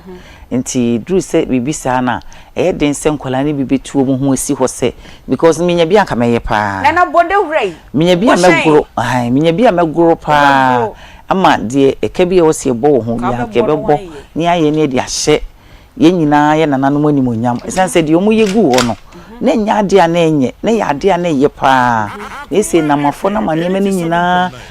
akem ama akoya atete kwa enso enya atete kwa sabre no no bi nye niema ensem fata se na obitimi gina ba bi kaseti apanyini bia na wonnim sunsuaso a betimi abaso ama no ti nanka wonye saa enso ensanse enne no obi anim se obi awo ne right enti obi atimi ye de ope ema ye huna mane enamafo ye hunu se ye huna mane pa ewo entete ye ne niema bia ati akamu aya anye no ye huna mane pa physical and spiritually nyina yes because say enye say akola 14 years obetimi gina baby na wo kaseti apanyini bia oyem be show wo say fie be mu no free why na tete no but nke ye grow ne branca onye say sa niema we no mu no usuro say hu be kan because wo bibi wo mu say me ma me ho kwan ma ye grow me bra e ma me busuafo nim nipa kro fa me a one mete a enka ade a me ye bia no menim se me wo mpanyifo bi ta mechi ensanse binum nim se oni wo bia no o kasa wo nwene ho o ye bibia wonim onhwe ba bia boni bia wo di bia wo nwene ho esanse wo odwene se wonom ko a ena e force wo bɔ ne bra ti de opɛ ne ho no ena wo ye nenso nkeni se basa yo yeda sepa ye ne nana owusua mpranwo ena edi enkomo oye boshan hima kumase boshan hima ene ye Ghana man je topica na watwi ye kasa edi afa ho eye bragro tete no ye beto ye ya kenkan ho ade saa ye no se de ya ho ye bra na ye krom mekai me de baaye no na me kɔ me krom edina ho ne kɔ baaye na me nana o ma me eto te se de ye ken ye atoni kosua odebo ma no ose mo bo wa no na odebo ma no but kosua ma no aha ba se ye yi ye ho ne we ni de me hu bi but me gidi se na eboa te se ne a yesi e ka ne ye nti ye beba ye ma nana agina ho me kakra bi na me so makoma boafo ho na majom nkrato na ye nko God's Way Funeral Home sabre die wa wo de hye eda form a wunya nta adaka no me so ko God's Way Funeral Home anope yi metwamu wo ho nipa na egu ho a eto eyie ho niama no enya asem keto akra your one stop shop for eyie ho niama nyina say ye fundaka say ye eyie decoration emu no bebi ebe de da no nso bebi ebe de da no decoration na ebe ye ewo ho nnuane ahodo a ye be serve wo eyie na se nyina wo catering services a ombetimi aboa ewo saade no na okwakofa emu no edi efree mortuary edi aba fie na ye di fie nso di akomusie ye ni nyina se ope hesa ebi wo ho ambulance na ope aka bia ope na odi ahya odi hye na wefiri mani monyam no owo bi ewo ho wreath ahodo nyina nso wobenya bi ewo God's Way Funeral Home eno sign wo MC eyie no de obegege eyie no ho kasa fitifiada na ekopem ni kwesiada owo MC ewo ho odi hye ne bia no wo nkwa sorry nanso ofiri mu no wo pese oye ewufu som edema no burial service edema na owo sofo a obetimi aba be preachi ewo ase ani nyina age God's Way Funeral Home owo kumase he ya asafo oben kokobod anase oni kokobod dan dada no na edi enhwani mu dru ho no ma wo se ohwehwe uncle ato koho na kwaji eyie hu niam nyina obeboa wo 0243 737457 0243 and 0266194678 0266194678 God's Way Funeral Home osebra ho your one stop shop for a year hu entuto ye enyina Grow Fine Herbal Tonic enso eboa se onan ayetititi onsa ayetititi wenumato oda wuntimi enna intuba sorry na honam nyina ayo memremre te sese bi okoda ye no ukodi akon ose pe Grow Fine bi na enom afen so oba ubu wonsa emaye bragro ho nkoma na ye di uchima e was said by ye number of days no e was said by ye pepepe eni kala no so ye fefefe na wo de na ban toatoa aya na ye tuntum na watwi we ye ba e koye na watwi besim na asen aba obi de botome miensa obechima saa ni nyina ye menstrual disorders ni bia onya Grow Fine na nanom kokko ya na ye de aye saa edro wanwaso yi onoma ebesane bibia ma bibia ba ama bibia aye fine o si Grow Fine makes you grow fine obenye bi wo pharmacy chemical and herbal shops nyina obenye bi e wo ho ato kejetia Misty Herbal obenye bi wo ho Apidank Herbal obenye bi e wo ho Smart Herbal oboase PFA Pharmacy na Kolinak ho nyina obenye bi ato opedodo etu na wato wa na wa fre 0244 596532 0244 596532 Pebi nenom osi Grow Fine makes you grow fine na owoka nso a enam kroma epai Grow Fine ubenya omo na watobi na ebeboa o papa ene yekasa edi afa bragro ehu se ne na bragro no tete no ye nananom nanahima mo nana saade ne gina omo na so pa na omo ene grow bra na ye ne nana owusua imprenwo ono ene ye kumase boshen heya kumase boshen kromfifi ono ene ye ohima ye no edi sa enkomo nana nti me enko ye mbra enne that time no na chese na emprewanyin san ni ho te se de nei dabi dabi na emprewanyin san ni ho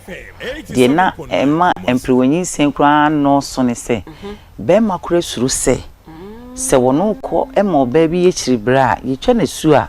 ye twa wono so asu aka ho enti na meme nyina suru se onkofo obi baba ene ne nkoda ema ne nkonyinsen abra onye ne ho ade ana wonware no enti no ne hu momi no nyina mu ti ne no so sa na enti enei mpewanyinsen bebrebe eye chiri bragro ya ye jai ana se ya na maame no ne nana hema no mo na mo jeje mu amasese de nchekere na iraye 87.9 nyaba de meka no ba ko ne se awofo ama ade ye yasudie no yeje mu yeje ade a eye yasudie se onyamede enkola abrew se obehwe omo so ama omu enyine no obu ane baba 12 years no na onu a pebema ama no onu a bema bi wo sika bia no ofiri se e wo se akola ne mfedu mienu ne de onu abo ne bra 12 years nti opia bonten ko mfa ne ho 13 14 15 chese oja no mane ware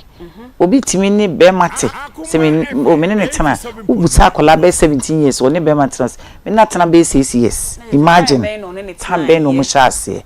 nti niam ne bi ho no ma asudie ne de enim sesese no ewiase aso den no nye faako nenso asudie ne bi ho eda awofo ne so ye nyina ye ka ho bi e wo se niam bi ho no mo a ye de na esi fom nenso akoye se aso den maso na sese ya wo mo o kano nkola be wiase ya aso den pa nti chese both sides ni nyina ebetima kasenke wo se awofo dwumedie bi wo ana se nyima bi wo a ede na isi fom nkampre wonyi se ni besusu nenso nkola ni nyinu ba bia na eje wo mo pa amomo no no ebo ne bra ekoba saade a enyi se no ko obebusa akola bi wawo be nan o sen 22 23 on titambe no sha ase a wo sa akola we eni je be no benya wona brabom ne ho be kire ne lifetime nyina because ebi ankola no kro wo mo nye papa baako wenku na nkola ni hwem ti ekoba sa na nkola ne be ye criminals nkola na wo no because of say o manya good foundation ti nkola ne be dane akobofo nti sese problem a ye face we wiase we ni nyina ka ho fi say ya wo nkola boni a nkola boni ni be nyina be ye akromfo omo be nyini na obi ti ho no ma o si we de emfa me hu efa obi a ho esanse se unya usika na usi dan te se den ne se nipa eti wo around no wo mu eye wo mu amu kire wo mu kan hu se wo no mu beba oso so nti enyina ya so de esi ebehwe se ene ma ekoso a enye no kede anu betum bi ni aka bi ni am ye hu se ene ma ekono duru ba bi a asefim yo na ya kasa na emu no ka bibi se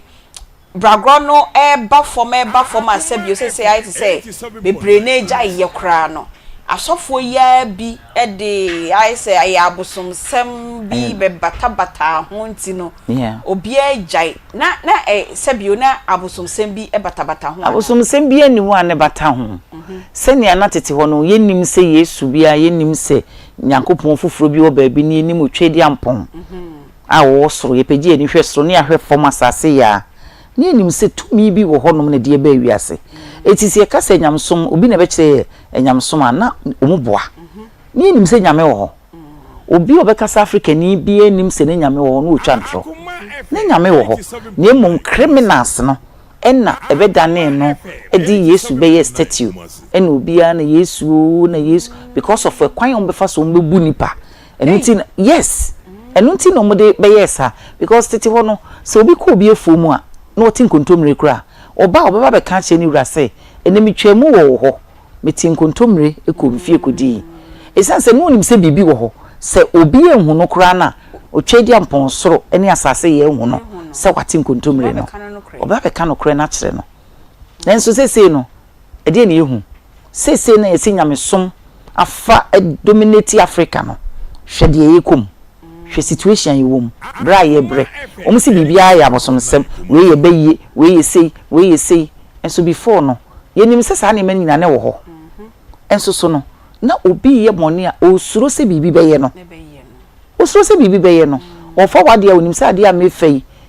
obonsuo na otwa edi ko na fom no kura din a ade a mafei me ho be kire me wate ase ti sa tam no obi nye bone obi ye boni a odi ene soso no o se o nyame de ofa ne bo onto ne ntam obi busa se ne nyame ekura ne ye den onto yi onto ne ho nto ye because edru baby enipa bi di bone edi bone ma nipa ebre because omu di nyansa kwan anode kasade etimi atwe nipa adwene yen Africans de Christianity amwayen religion amwayen kura de ma make say religion amwayen no obi nka say nyinyame ni nyankopon wo ho na yenim ye nyankopon ansana bi enyame fofo ne ba but kwan a ebinum so take advantage de ebu nipa no so se obi adru kakra bi a odi ebibia frem na odi gisika so ni nyina ka ho bi na ma akola ketu akora no ofa plan obefa so a odi bebu panyini enso tete ho no wo ye bibia wo bedwene ho sade am ye se menya so aketua sese kura na nanu betua me soka ti ehu bebo bete ne obi nsure hwe osofo no koje na duru de beye na asole a oba no Jesus so boa nyina ya aza na katete wona nka hwe komfo nti akomfo na ewu mo nipa no mu komfo wo ye bone a na ade na okuno ndi no kre obeku sisi a because onim se ade a wo ye no se wo fom a emfa nche na but nyankopon ofom na onka hwe nti no omuguso ye okay na minim se asantemam ha de yen yete ye nkuma ase ne asantemam ha de yenim se ye nananom na na hema mu no wo kasa aya na yesom pa yesom se nana hema nom amwo asanteman ma se mo kasa mo san ya sha ase biom ti se de nana kumawu hema wa sha ase nana mesume kasa be mfie 9 mfie num nie mete se nana kokofu hema nso eye bi mo betimi asan ya sha ase nkakra biom a ene o modern world ti se de wo kan se nana kumawu hema ye ni de ya okata nkra no foso ni ade no mo betimi asan ya sha ase nkakra biom se be ya ye betimi ede saade ya sen aba mo betimi ye betimi pa no ane se awofo na omuma adru saa kwan ne so no se ye sha se ye bohu dewura omodi omuma beba esanse se we nya nkwala wo ya anyi o se onya nkwala wo mai ready se omubeye aha fi se ene nkwala no omudru be 14 kura na BBC no obeka se wonye aje se be 12 13 ena sa aha sabre ni mu na omubegro se sa time na emu na owura ni mmamu yo yeda se papa na bohye hima na owusua mprewo na yenini edi nkomo ye kasa edi afa bragro ho na meko Congo ointment na me ni akosia yedi nkomo kakra bi na yatoa so enche bia ye bepon na hima etimi amani musunti kakra bi na yenkoye nim Aunty Bea number me what the pressure to me. Oh no Debbie. Nyawo. Nyawo Debbie. Ai nyawo. 0249 01 71 0249 01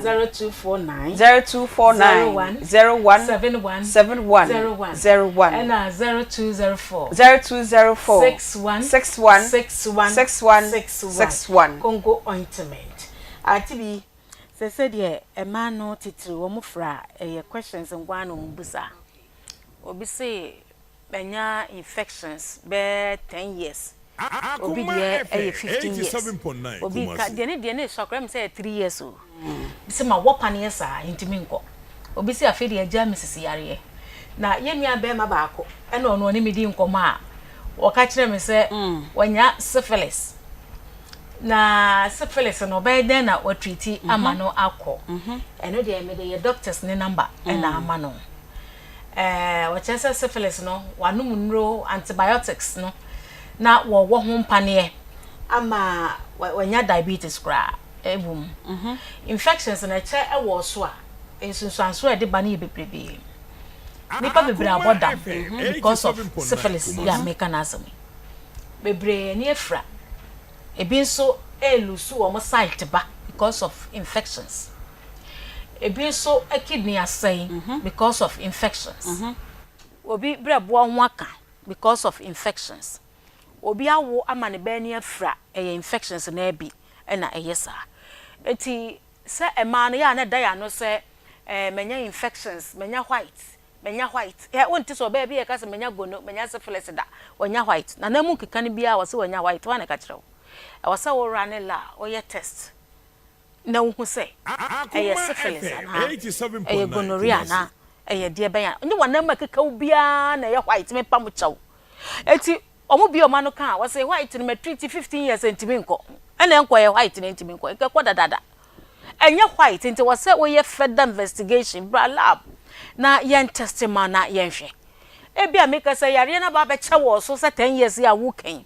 e de ne be ye de aboawo e wo say e de tu aduro so ye wi a wanam ho no a emo na se ho no ya ma kongo ointment so ama we insect ana wetuetua wanem ama ekum hokro ni nyina ayiyi mo ana piepie the more I mo ana che we ni padua mo na omu tutu ni wedie no ana se ni padua ni mu ntokro sisem ti omu ko tise ni padua ni mu a omu boni mu ntokro ko sema na o masan didi wono ma na ho nyina ekro eti ekro ni wu ya aboa no wonwu wo hia adura betinye kum se ekro no ekro ni wu no a tokro ni tua no na eyi aboa no epie sa aboa ni nya baabi kokko hyefo kye ya adru tese wontimi nya adru bekum kro no aboa no wonwu ade na ye ba ye a ye ba boye ho ba free sa infection ye de wa ha bebrebe mayen te ne di kongo ointment aba abonten so obabia tuatua bi ebe enye adwuma bi awo wo so no pa no ati wo jere wi no ati bi de atua anumra wo jere wi na akoda no ati bi de atua because of say kongo ointment no eye nubuna ekum bacteria mowa na edi ayenti no aboa ne ba wana mu hono mu a aduro ne te ho wo be hu an se ekum aboa no ma aboa ne nya hoden na wo matu nkosua wo mesumi enware nko eye wawodie ni mu na mfa troops no nkofo wa ha obia emrew ne ba bebre bu ano eye wo mo ya bebre suso mo ulcer yamkuro infections ama ulcer samwa wei etena wo so che a ewura wontini ene wo nerves ni mu a wo mu didim mamu ye ntokro na de yefunu mu kro e de aba chenchefro de ni de gumu e de yefunu mu no wo mu wuram etutu mu kro e de ekro ba wo yem ti won se e bia woni di na wonya ulcer so na infections so bia bacterial infections ata won so biara e wo ulcer e bi de wo mum ni mu a obo wo minimu de no esa won yefunu mu na suru ni mu nyina de wo eti yesro mo ho ban free bacteria mo awo enye mo papa o enye viral infection kwa na infection na ehu a enti dipa dwane free ho de ye kan so ehu pa syphilis mi fra wani dia yes e de no antimi nya bi betimi tutu hu kra ma kra wo wo bi a syphilis aye na wadu final stage Aunty Bea wo be dwane se kakaka ya de fun kasa mesro ye nyan mo ma wo bi ayi so bi ansala asembaka wa hasa me Nigeria ni doctor bi adwuma na msumia ne ma bebre efre wo emema ne ko fa infections no mo ba doctor beka cho say wo yire wo say ha o partner na woni ne te no woni ono an te ho wo say ai o ye bia me girlfriend na e ya fo no so ebra ne ntwiti o ko kan kire oba ne da wo be hu asa wo ma wo nche susu bi na yare ne wo ho yare ne hye wo ba no no be ma no wo treatment mini mema bebre o me de yare asa ma o mo nko ma ne ho bi wo no afasa kwan so no no wajai wa be ha wo kwa mesro me nua ba konko ointment ne bonye den aya ointment awoto a wa be friend wadi ho adanse wo bi a wato yusu konko ointment bia fra me se me na mabonti a enkofo ye hu TV so na ton kongo no ye hu TV so na modro na ka mo na wo mo ka na eme de modro na ka mo na mani agese ointment na amanfo ehu papa eye eti wo be bia anya bi na ujara no po afatu a yem fam po infections in free ho won so onam ye ohini so free ho ba no free number no ye ni nkomo ye be se ebusa wasem bi na ye hunu infection abo akura abetina ho because your chlamydia ya was syphilis your gonorrhea ya was staphylococcus ya wodi den bacterial infections about te be se ye hunu se de wodi no eye wo hini anasa ekekaw anasa enya wo hini ekekaw but ensu kwa ne free ho ba ebe ma ye hu abo akura wotewo na ya boa na ya treat na de kongo no so aka ho kongo ointment it means sansa wo widi ani ene de ye adwuma te se magic no me kwa na bibisi me hwe me ro me hwe ye na asensen ni kuma haka krebe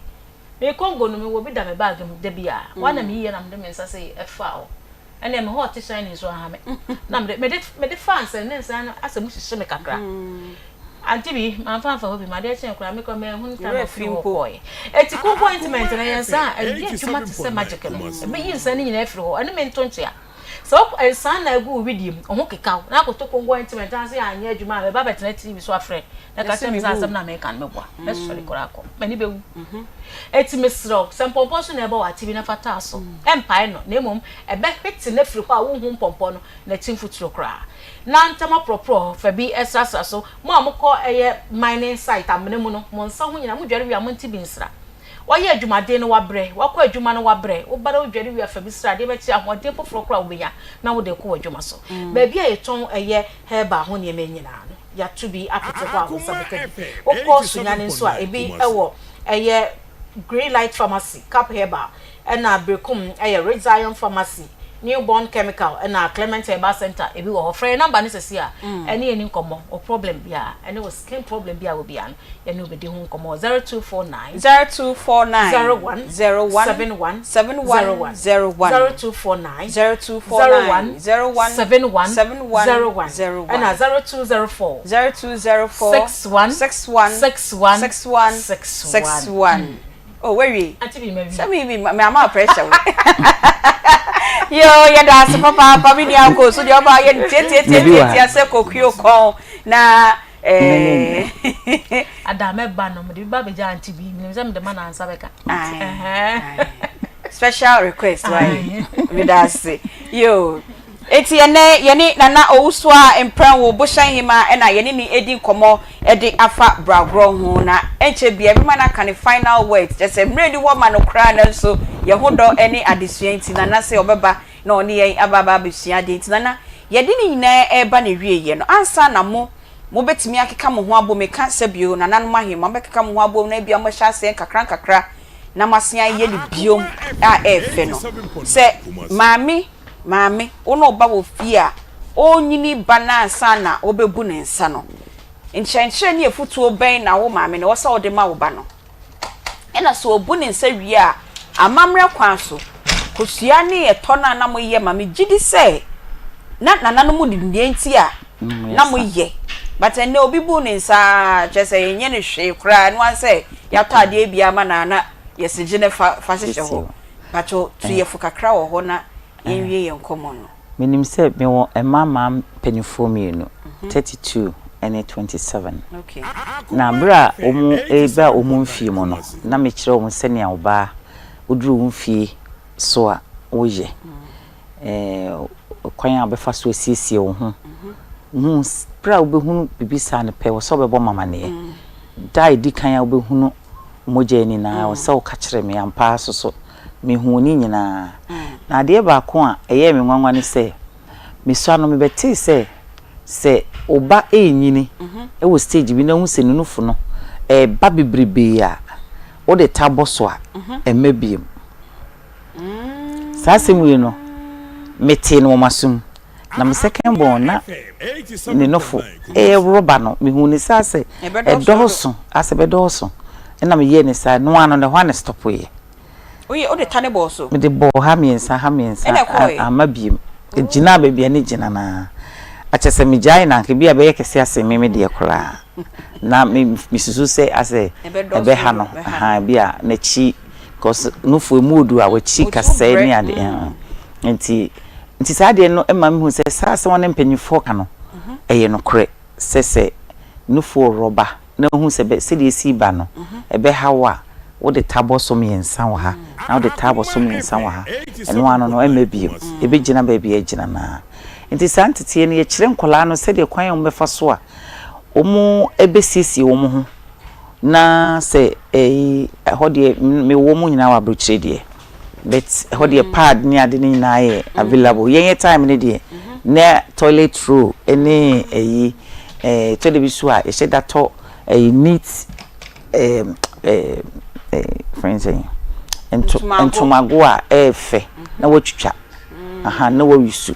sana ye mren mu no na yeye aha ekire na pad ne de inseti ne ade nyina bae nti ni nyina ya ade ase oni akola ne wo ho ofri ni mfie nwotwa akola bi oye brantam ba nti free 8 years na hu se ne ne afi na no na wo kire ne se wo bibi se ya tumrika bebo mama ne na me nkire wo kwan abefa so abesiesie wo ho a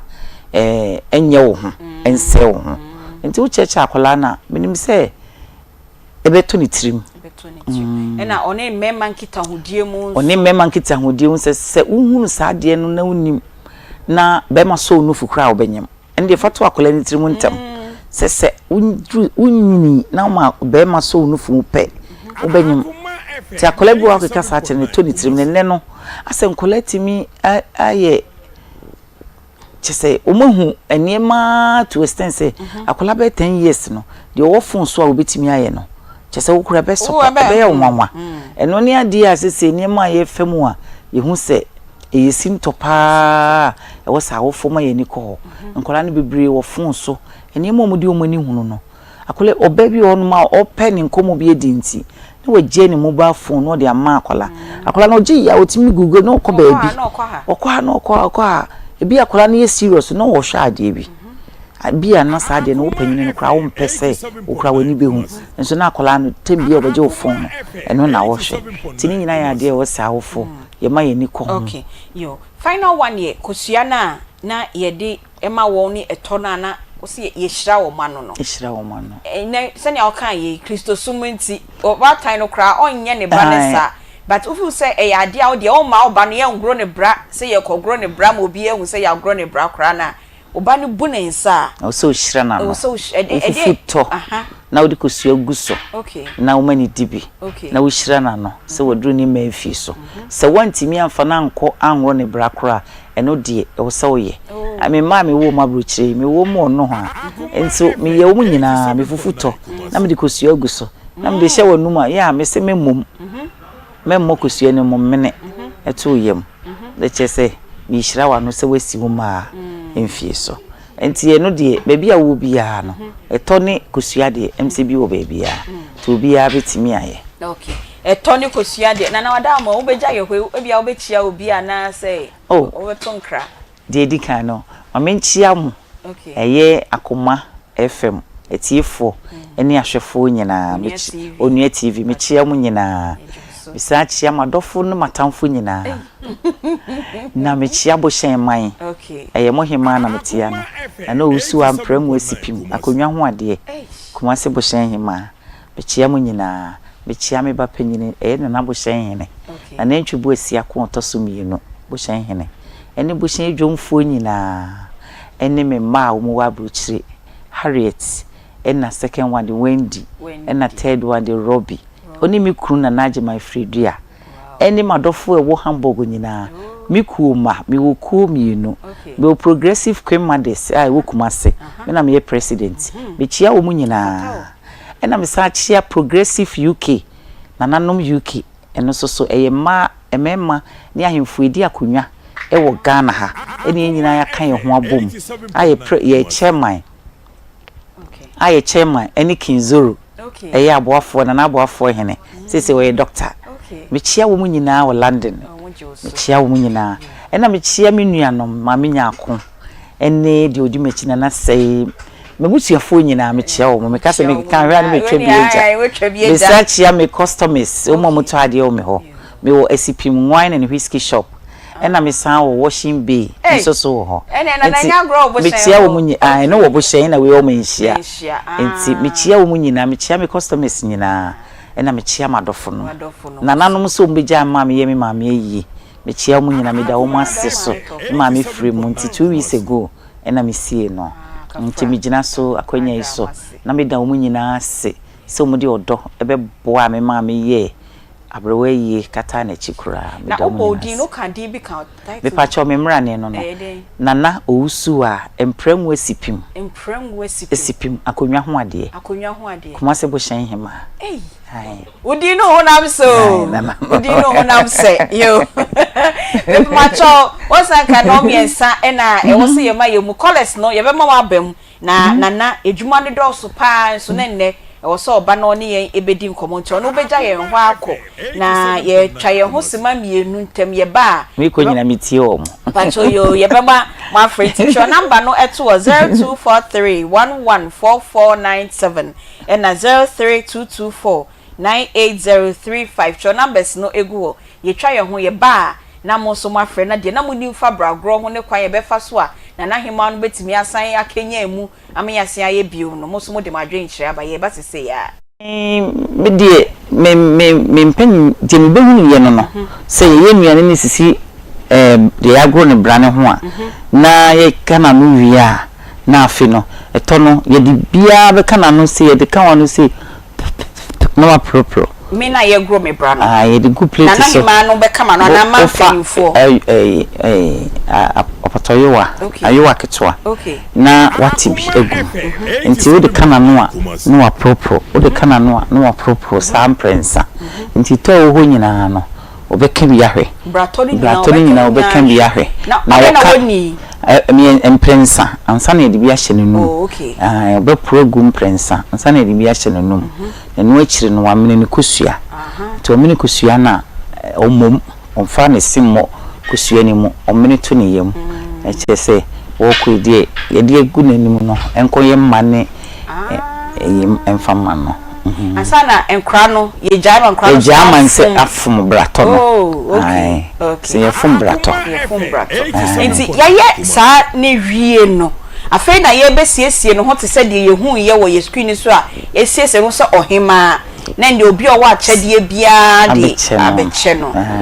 se ye aduane sem ne eye no bonyom maye wo ho ebe tese ye wo bra nyom bebiri wo ho no mo a omo beto e de amade ye gro ne bra no tini patete ne nchen saa enye da kope ebi mi enye da kope na ye de ye nya ne dako debi ye gro bra bia dansa de bia ne de ye de ti de bia na se akoye se ni gie e wo kru no mu ho se maya esisu a omu be hye brase nti ne ni gie nko aye bo nwom na ye di agro me de mi be hunu se abusua bi wo ye ho aye frɛ no betena se na ma me nanan wo ye me ma me se wa no no mu won ndondo bi ehye moto mu aye bo na ebasa na bonse mu di mu bo sa ndondo mu se mu di agro no mo tonyom nti eni je okuru no mu akopim se bragro no bekọ na wie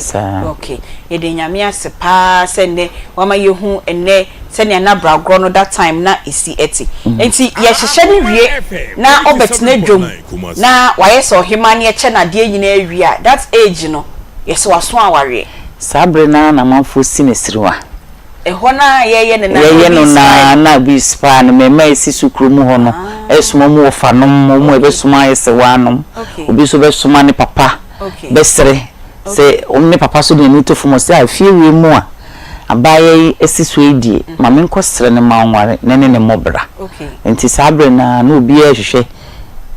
pebia ma ne ba na so amote Akoma 87.9 na mo hwe yen enso ewo Onua TV mo hwe yen ewo Facebook, TikTok and YouTube also yeda masepapa yen Ghana man and topic for the week no na eye bragro na ye beka ho asem na ye ne na owusua emprengo ono eye boshan hima na obecheche yade efa tete no bragro no se na no musiye no ne eho emfaso de a na omu enya ne nei Kristo sumu ntino yejai yedi abuson sam afrafra human rights ni nyina ntino ama na tia akobado se ni nyina mu no se oba no kra echima foforo a edikan na wo ba tan no kana no ne hra na no na ebetimi de tunofo netimi atwe no efri brabo ne eho na yenka mo se yen Ghana month yen dwumedi a yedi ne busumi nyina mu no aboafo bi ene eboa yen pa ema yen di yen Ghana month yen Asanteman speaks ye de bremo ena ye launch yen Ghana month na kasa afei so ye de Akoma boafo project eno so ye de bremo na nyame ya adom echi na ye wie no kra ye de Akoma food exhibition no ena ye di ewie na no de yaka che mo se won se ye ofufu party a afinimu no August ena ye no eno de ye feed mu free ni pam pem mo ba ye mama aduane di free but exhibition we die ye titi nnuane na ye di na ye gya idie no eno ne ya pe nkofo bi kakra bi be enan enum nsia bi na mo be ye bi akere ye ne ya hwe nnuane no wo hu se ne esi ye no wo bisa wo mo se ne esi ye no na wo kofia wakwa akoye bi edi enti ye poma chaw echina akonwa kra ni ha table kra ni ha no waka se wo be gya akonwa no abedi apapansa ne eto ne fante kakra bi come and see it, watch it, look it. Nesuya senya esi ye no kofia na wa wakoye wa de edi. Why? Enfo we fuma. aboafo a maboa ye na ye de sa a food exhibition ne Asanteman speaks any boafo project no ye de ebramo a grow fine herbal tonic. It makes you grow fine. No benye bi wo pharmacy na chemical shops nyina. Michelin Hotel ononso e wo Kumasi de nyame hotel la omaduane e de omoye orders omo conference rooms ahodo bebre number of members anani padodo a wo ye conference a wo de omo kono room no omo obia 50 de wo ho 20 de wo ho 500 capacity conference room ni nyina wokọ a ubenya bi otwea herbal powder enso eboa yen pa na medimafo herbal clinic enso eboa yen clarity eye clinic ono sebra nebehwe wani ono ewo Amedia Mox maame sewa plaza no emu hwa na obehu wo mo na emma ene catering services echina nyame ya adoma omba be mount small table no mo che yen titi nuane no bi te se apapransa empotompoto abetie ampesie nuhu na fante no Betty's Kitchen o Kumasi Freeman Hotel hwa na obehu wo mo na Confidence Eating Place also ewo Dakojom Sweet Tooth Popsicles eno abele and we event bia now the abele bi na wo serve wase no jeja ice cream no di ya yetete die ni bi no ye no bi na Sweet Tooth Popsicles also na Kaji Pot also impusu pa aponchi impusu na oye omo na eboa yen ya yede ndwumadi a yebedi na kina ni nyina yede ebremo enti brago na ye kasafa ho no so wo ho nimdie bi de enti anananom na omo ye saa de na nei kwan a ye na nahe ma betimi ase aye ni biem na opese oni ebo nkoma 0243 114497 na 03224 98035 ubetimi afre na wo de wadwe nkyere no edi aba na ansa na no. Okay. Good afternoon. Good afternoon, Aunty Bea. Yo, bako de mi bema. Oh, oti edem na nani manzo ababoy. Yo, that's yo.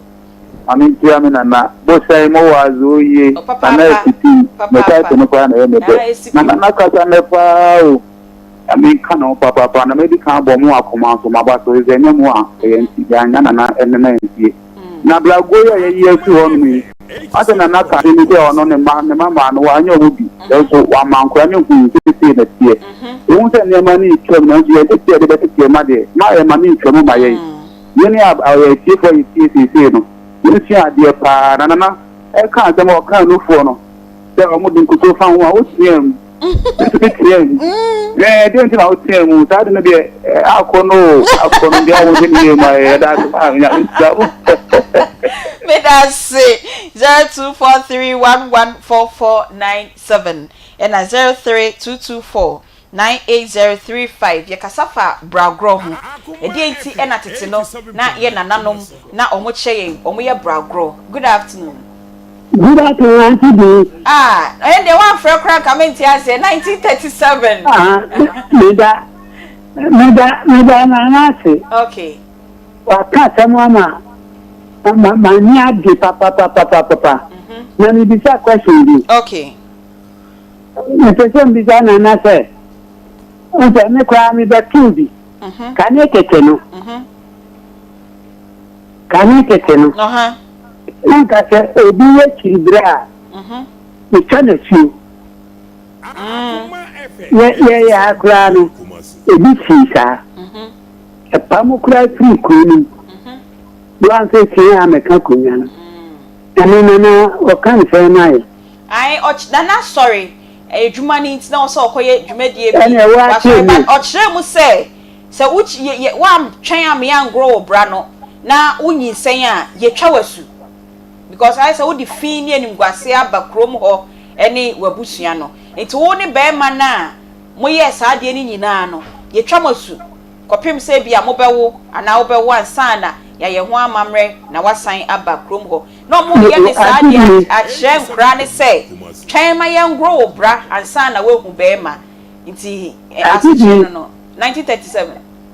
On say kan tete no. Na emibueni ho se ne.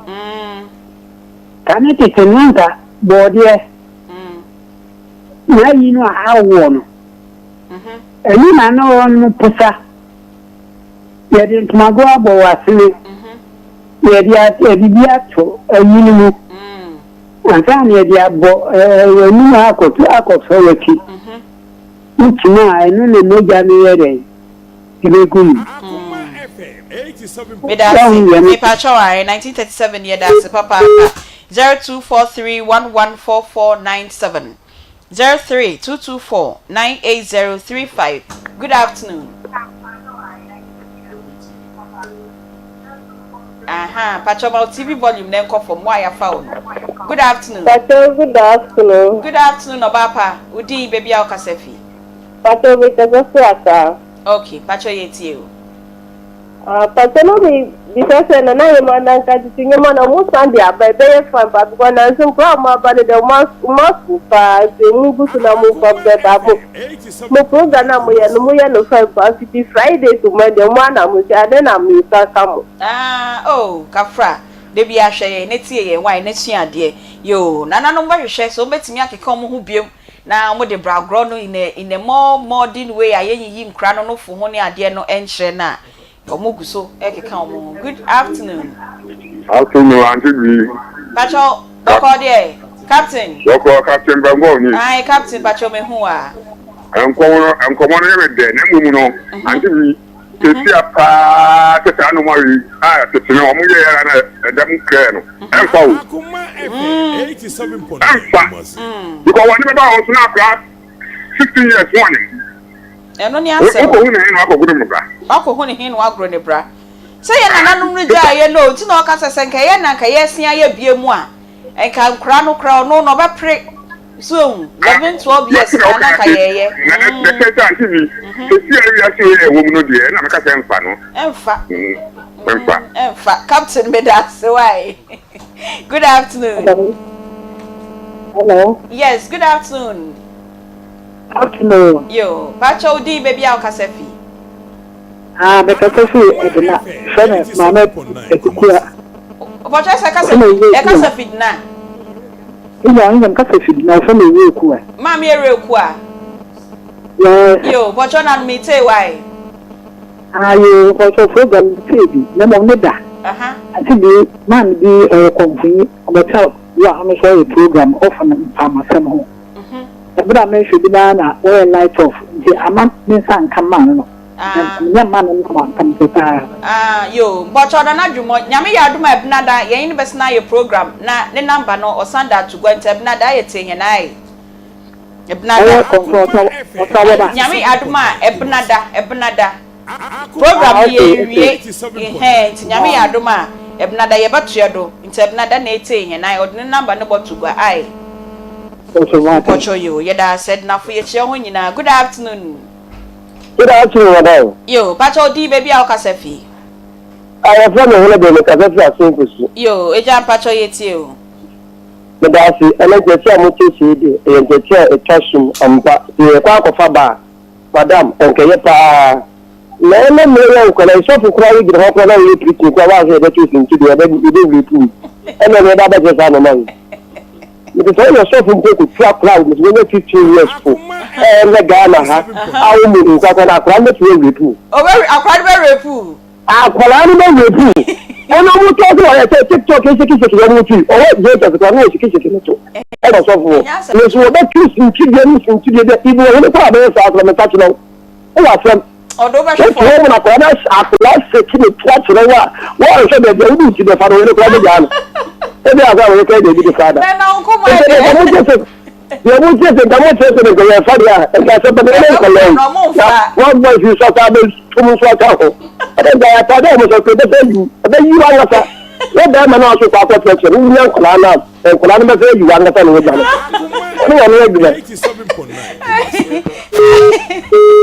I saw for the bro, but you watch your form. Good afternoon.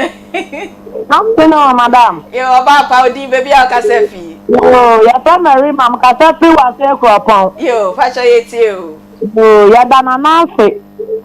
We are one of Mama. Mama, I'm not going to have one such a no couldn't go so far. And then Galana ya someone first akrana ngoni susa. Ebi sakrana wo so ya na de akrana wa gene ma mi duwa ni da bia wo dwane afọ. Ba ya na afra wo so wo ya wa ma so be dwane afọ she kuro foforo to kra ba ka ni wu no. No hu ba bi o shempo. Galana ya someone ka sangala ba wi asi ye wu o mo sa so Bible na sam no kan ye no. E ho Galana na e ba no. Asudie da wo. Asudie da wo super. Mama mtu omo beye pa dia. Na nanom zo omo wadwuma ye. Omo wadwuma ye. Edi. Ehe. Ngalani e so bodo madam ase. Yes, ya da ase why. Good afternoon. Afternoon. Yo, pacho di baby akasefi. Pacho from na me tin ka fe na. Hey, and then na fu okrom. Pacho ma mi esimi why. Yo. Aba anyị ma na asị maka pete me first born na msle mflebo ọ bụ pidi so na me data bodo ojina ya kasenta ma o start the wa me from Saturday oraba na some okay no me so pete na ndem mo wa ba no so no na ni e ke de no tempo na mami e pen che iwe chu me you are to that It's a good ambanzino or one of buoyant, a buoyant, the man mazin, the Mutan makes tomorrow, not the man mazin show. Then say the ye then a man not to check, me at then Yamazin for your person. Never been a down, my never don't call you at Yamana, Yatwatching Tinoma, Yablabo. Why no yo mami esi pacho ya da asma papa nyamin show ai et na me send dem je wo kro last caller. Hello. Yes, good afternoon. Good afternoon. Yo pacho di baby a okasefi. Mama UTV volume na call from why? Pacho from lad. That's why because of Madina. Yo pacho yetio. Bese endo nkolaba no sama me pacho ke telephone o ma ba no me ma telephone o mo so mo kan no mo sen kwala no me ma mpanyimfo no asa kwala ki 15 years so so sugar daddy so asa se me ba fight wa fam wa to so ke se kitano na no akọ han ni ben e be na le ya to kwala ni yo. We da se nyame show yentimi emfa anabako oso. Hello. Okay, wait. Good afternoon. Hello, good afternoon. Hello. Yes, good afternoon. Last call on Pacho D baby akasefi. Yo, Pacho Udi. Hana. Yo, Hana Pacho yetio. Gravone de ekeye pa eye ni se ye ni bi e kulo mu die takwa de isama fukuma ye bi ye da wo ye eye bua ke be se na na mon ka mu mbo na na he na ka na na mon ye na bua plano okay e bua wo mu pa na so no hu ta ya ni sira no o da se e na senta ya ye nyina ya pe na sempa ye da se papa mo efre ye no na ye njumadi a ye di bibi e kire so bibi e how bi e tete wo no ye serem ye gusuwa di san komo no but se ne ye kan no bosumi bia ne dia ya na ewom Ghana month nti ne ye de ye tete nsem ne bi e de be from ne afa topics ne ye discuss apart from that ne de ade bi e how bi e tete wo no apart from santi bi brababua na me ko jai me yere beboam na me ko jai me kunu eno de ye ngu aware wa ha but e hyew so na wo pe ba bi e de akọ no wanyamu emboa me pa cho fresa number we 0530 507849 0530 507849 eno ena ye production line de etiti wo bia no fra producers no eno obedi nkomo ne apeda na waba na ye ka wasem no ne ya pe ho pomasibre e de amount afei so obi oye makeup na wahwene mu nyina de biada ye de ba dwumadie no so eye Glam by Tina makeup Glam by Tina makeup o kumase he ya o ko I for birthday party naming ceremony birthday photo shoot baby a wo ko bia na opese wenim eye fair na wa fretina e wo 0544 466280 0544 466280 natina onsiesie ho ema ho enyefe yemfa happy birthdays ema enuanom bienu na yensori jumedie no eso de edi kan no ekọ ediama Priscilla o Ashtown ena oye student ena osan CEO of Sweet Corner Catering Services ena Perfume Place wey efrise Ralpha owo Akoma Sports ye no ena wo fie ha ya ena o say Priscilla yema o happy birthday emfa emano de toso mienu nso ekọ diama Henrietta efua ochrewa ewo Germany wey efri nana kwame ono so ewo Hamburg Germany nti Henrietta ochrewa Germany nana kwame ono so ewo Hamburg o say yema o happy birthday emfa emano nyame ehya mo a ennemudi ma woda ne nyina na eha ena yedi dwumedie no nyina enso ebesi production team members no Nana Bila Kantanka Spatus Kojo Sakode Emmanuel Kwame Vadi ena Nana Yaw Era ena Peggy enso eka ye ho ena yedi dwumedie no ebremo me so ametina konwem na medi dwumedie no ho chia me medi de Beatrice Spiegabra obetimi afre me Aunty Bea nyame ya adoma achina ye the special edition of Akoma mu nsem ayedi wie ye Ghana month no ye de bebremo na yehu sania amamre mu no ne ye niam bi tete no ena nei de ye no china nso ye besan esua de biom ye sorry em ye the sports abramo ewo Onua TV agrofie Onua TV ena Akoma Sports nso busua panyini se Ralph Pepe Little ena omamo ka ho no nyina ye the sports na ebramo ye da mo nyina amase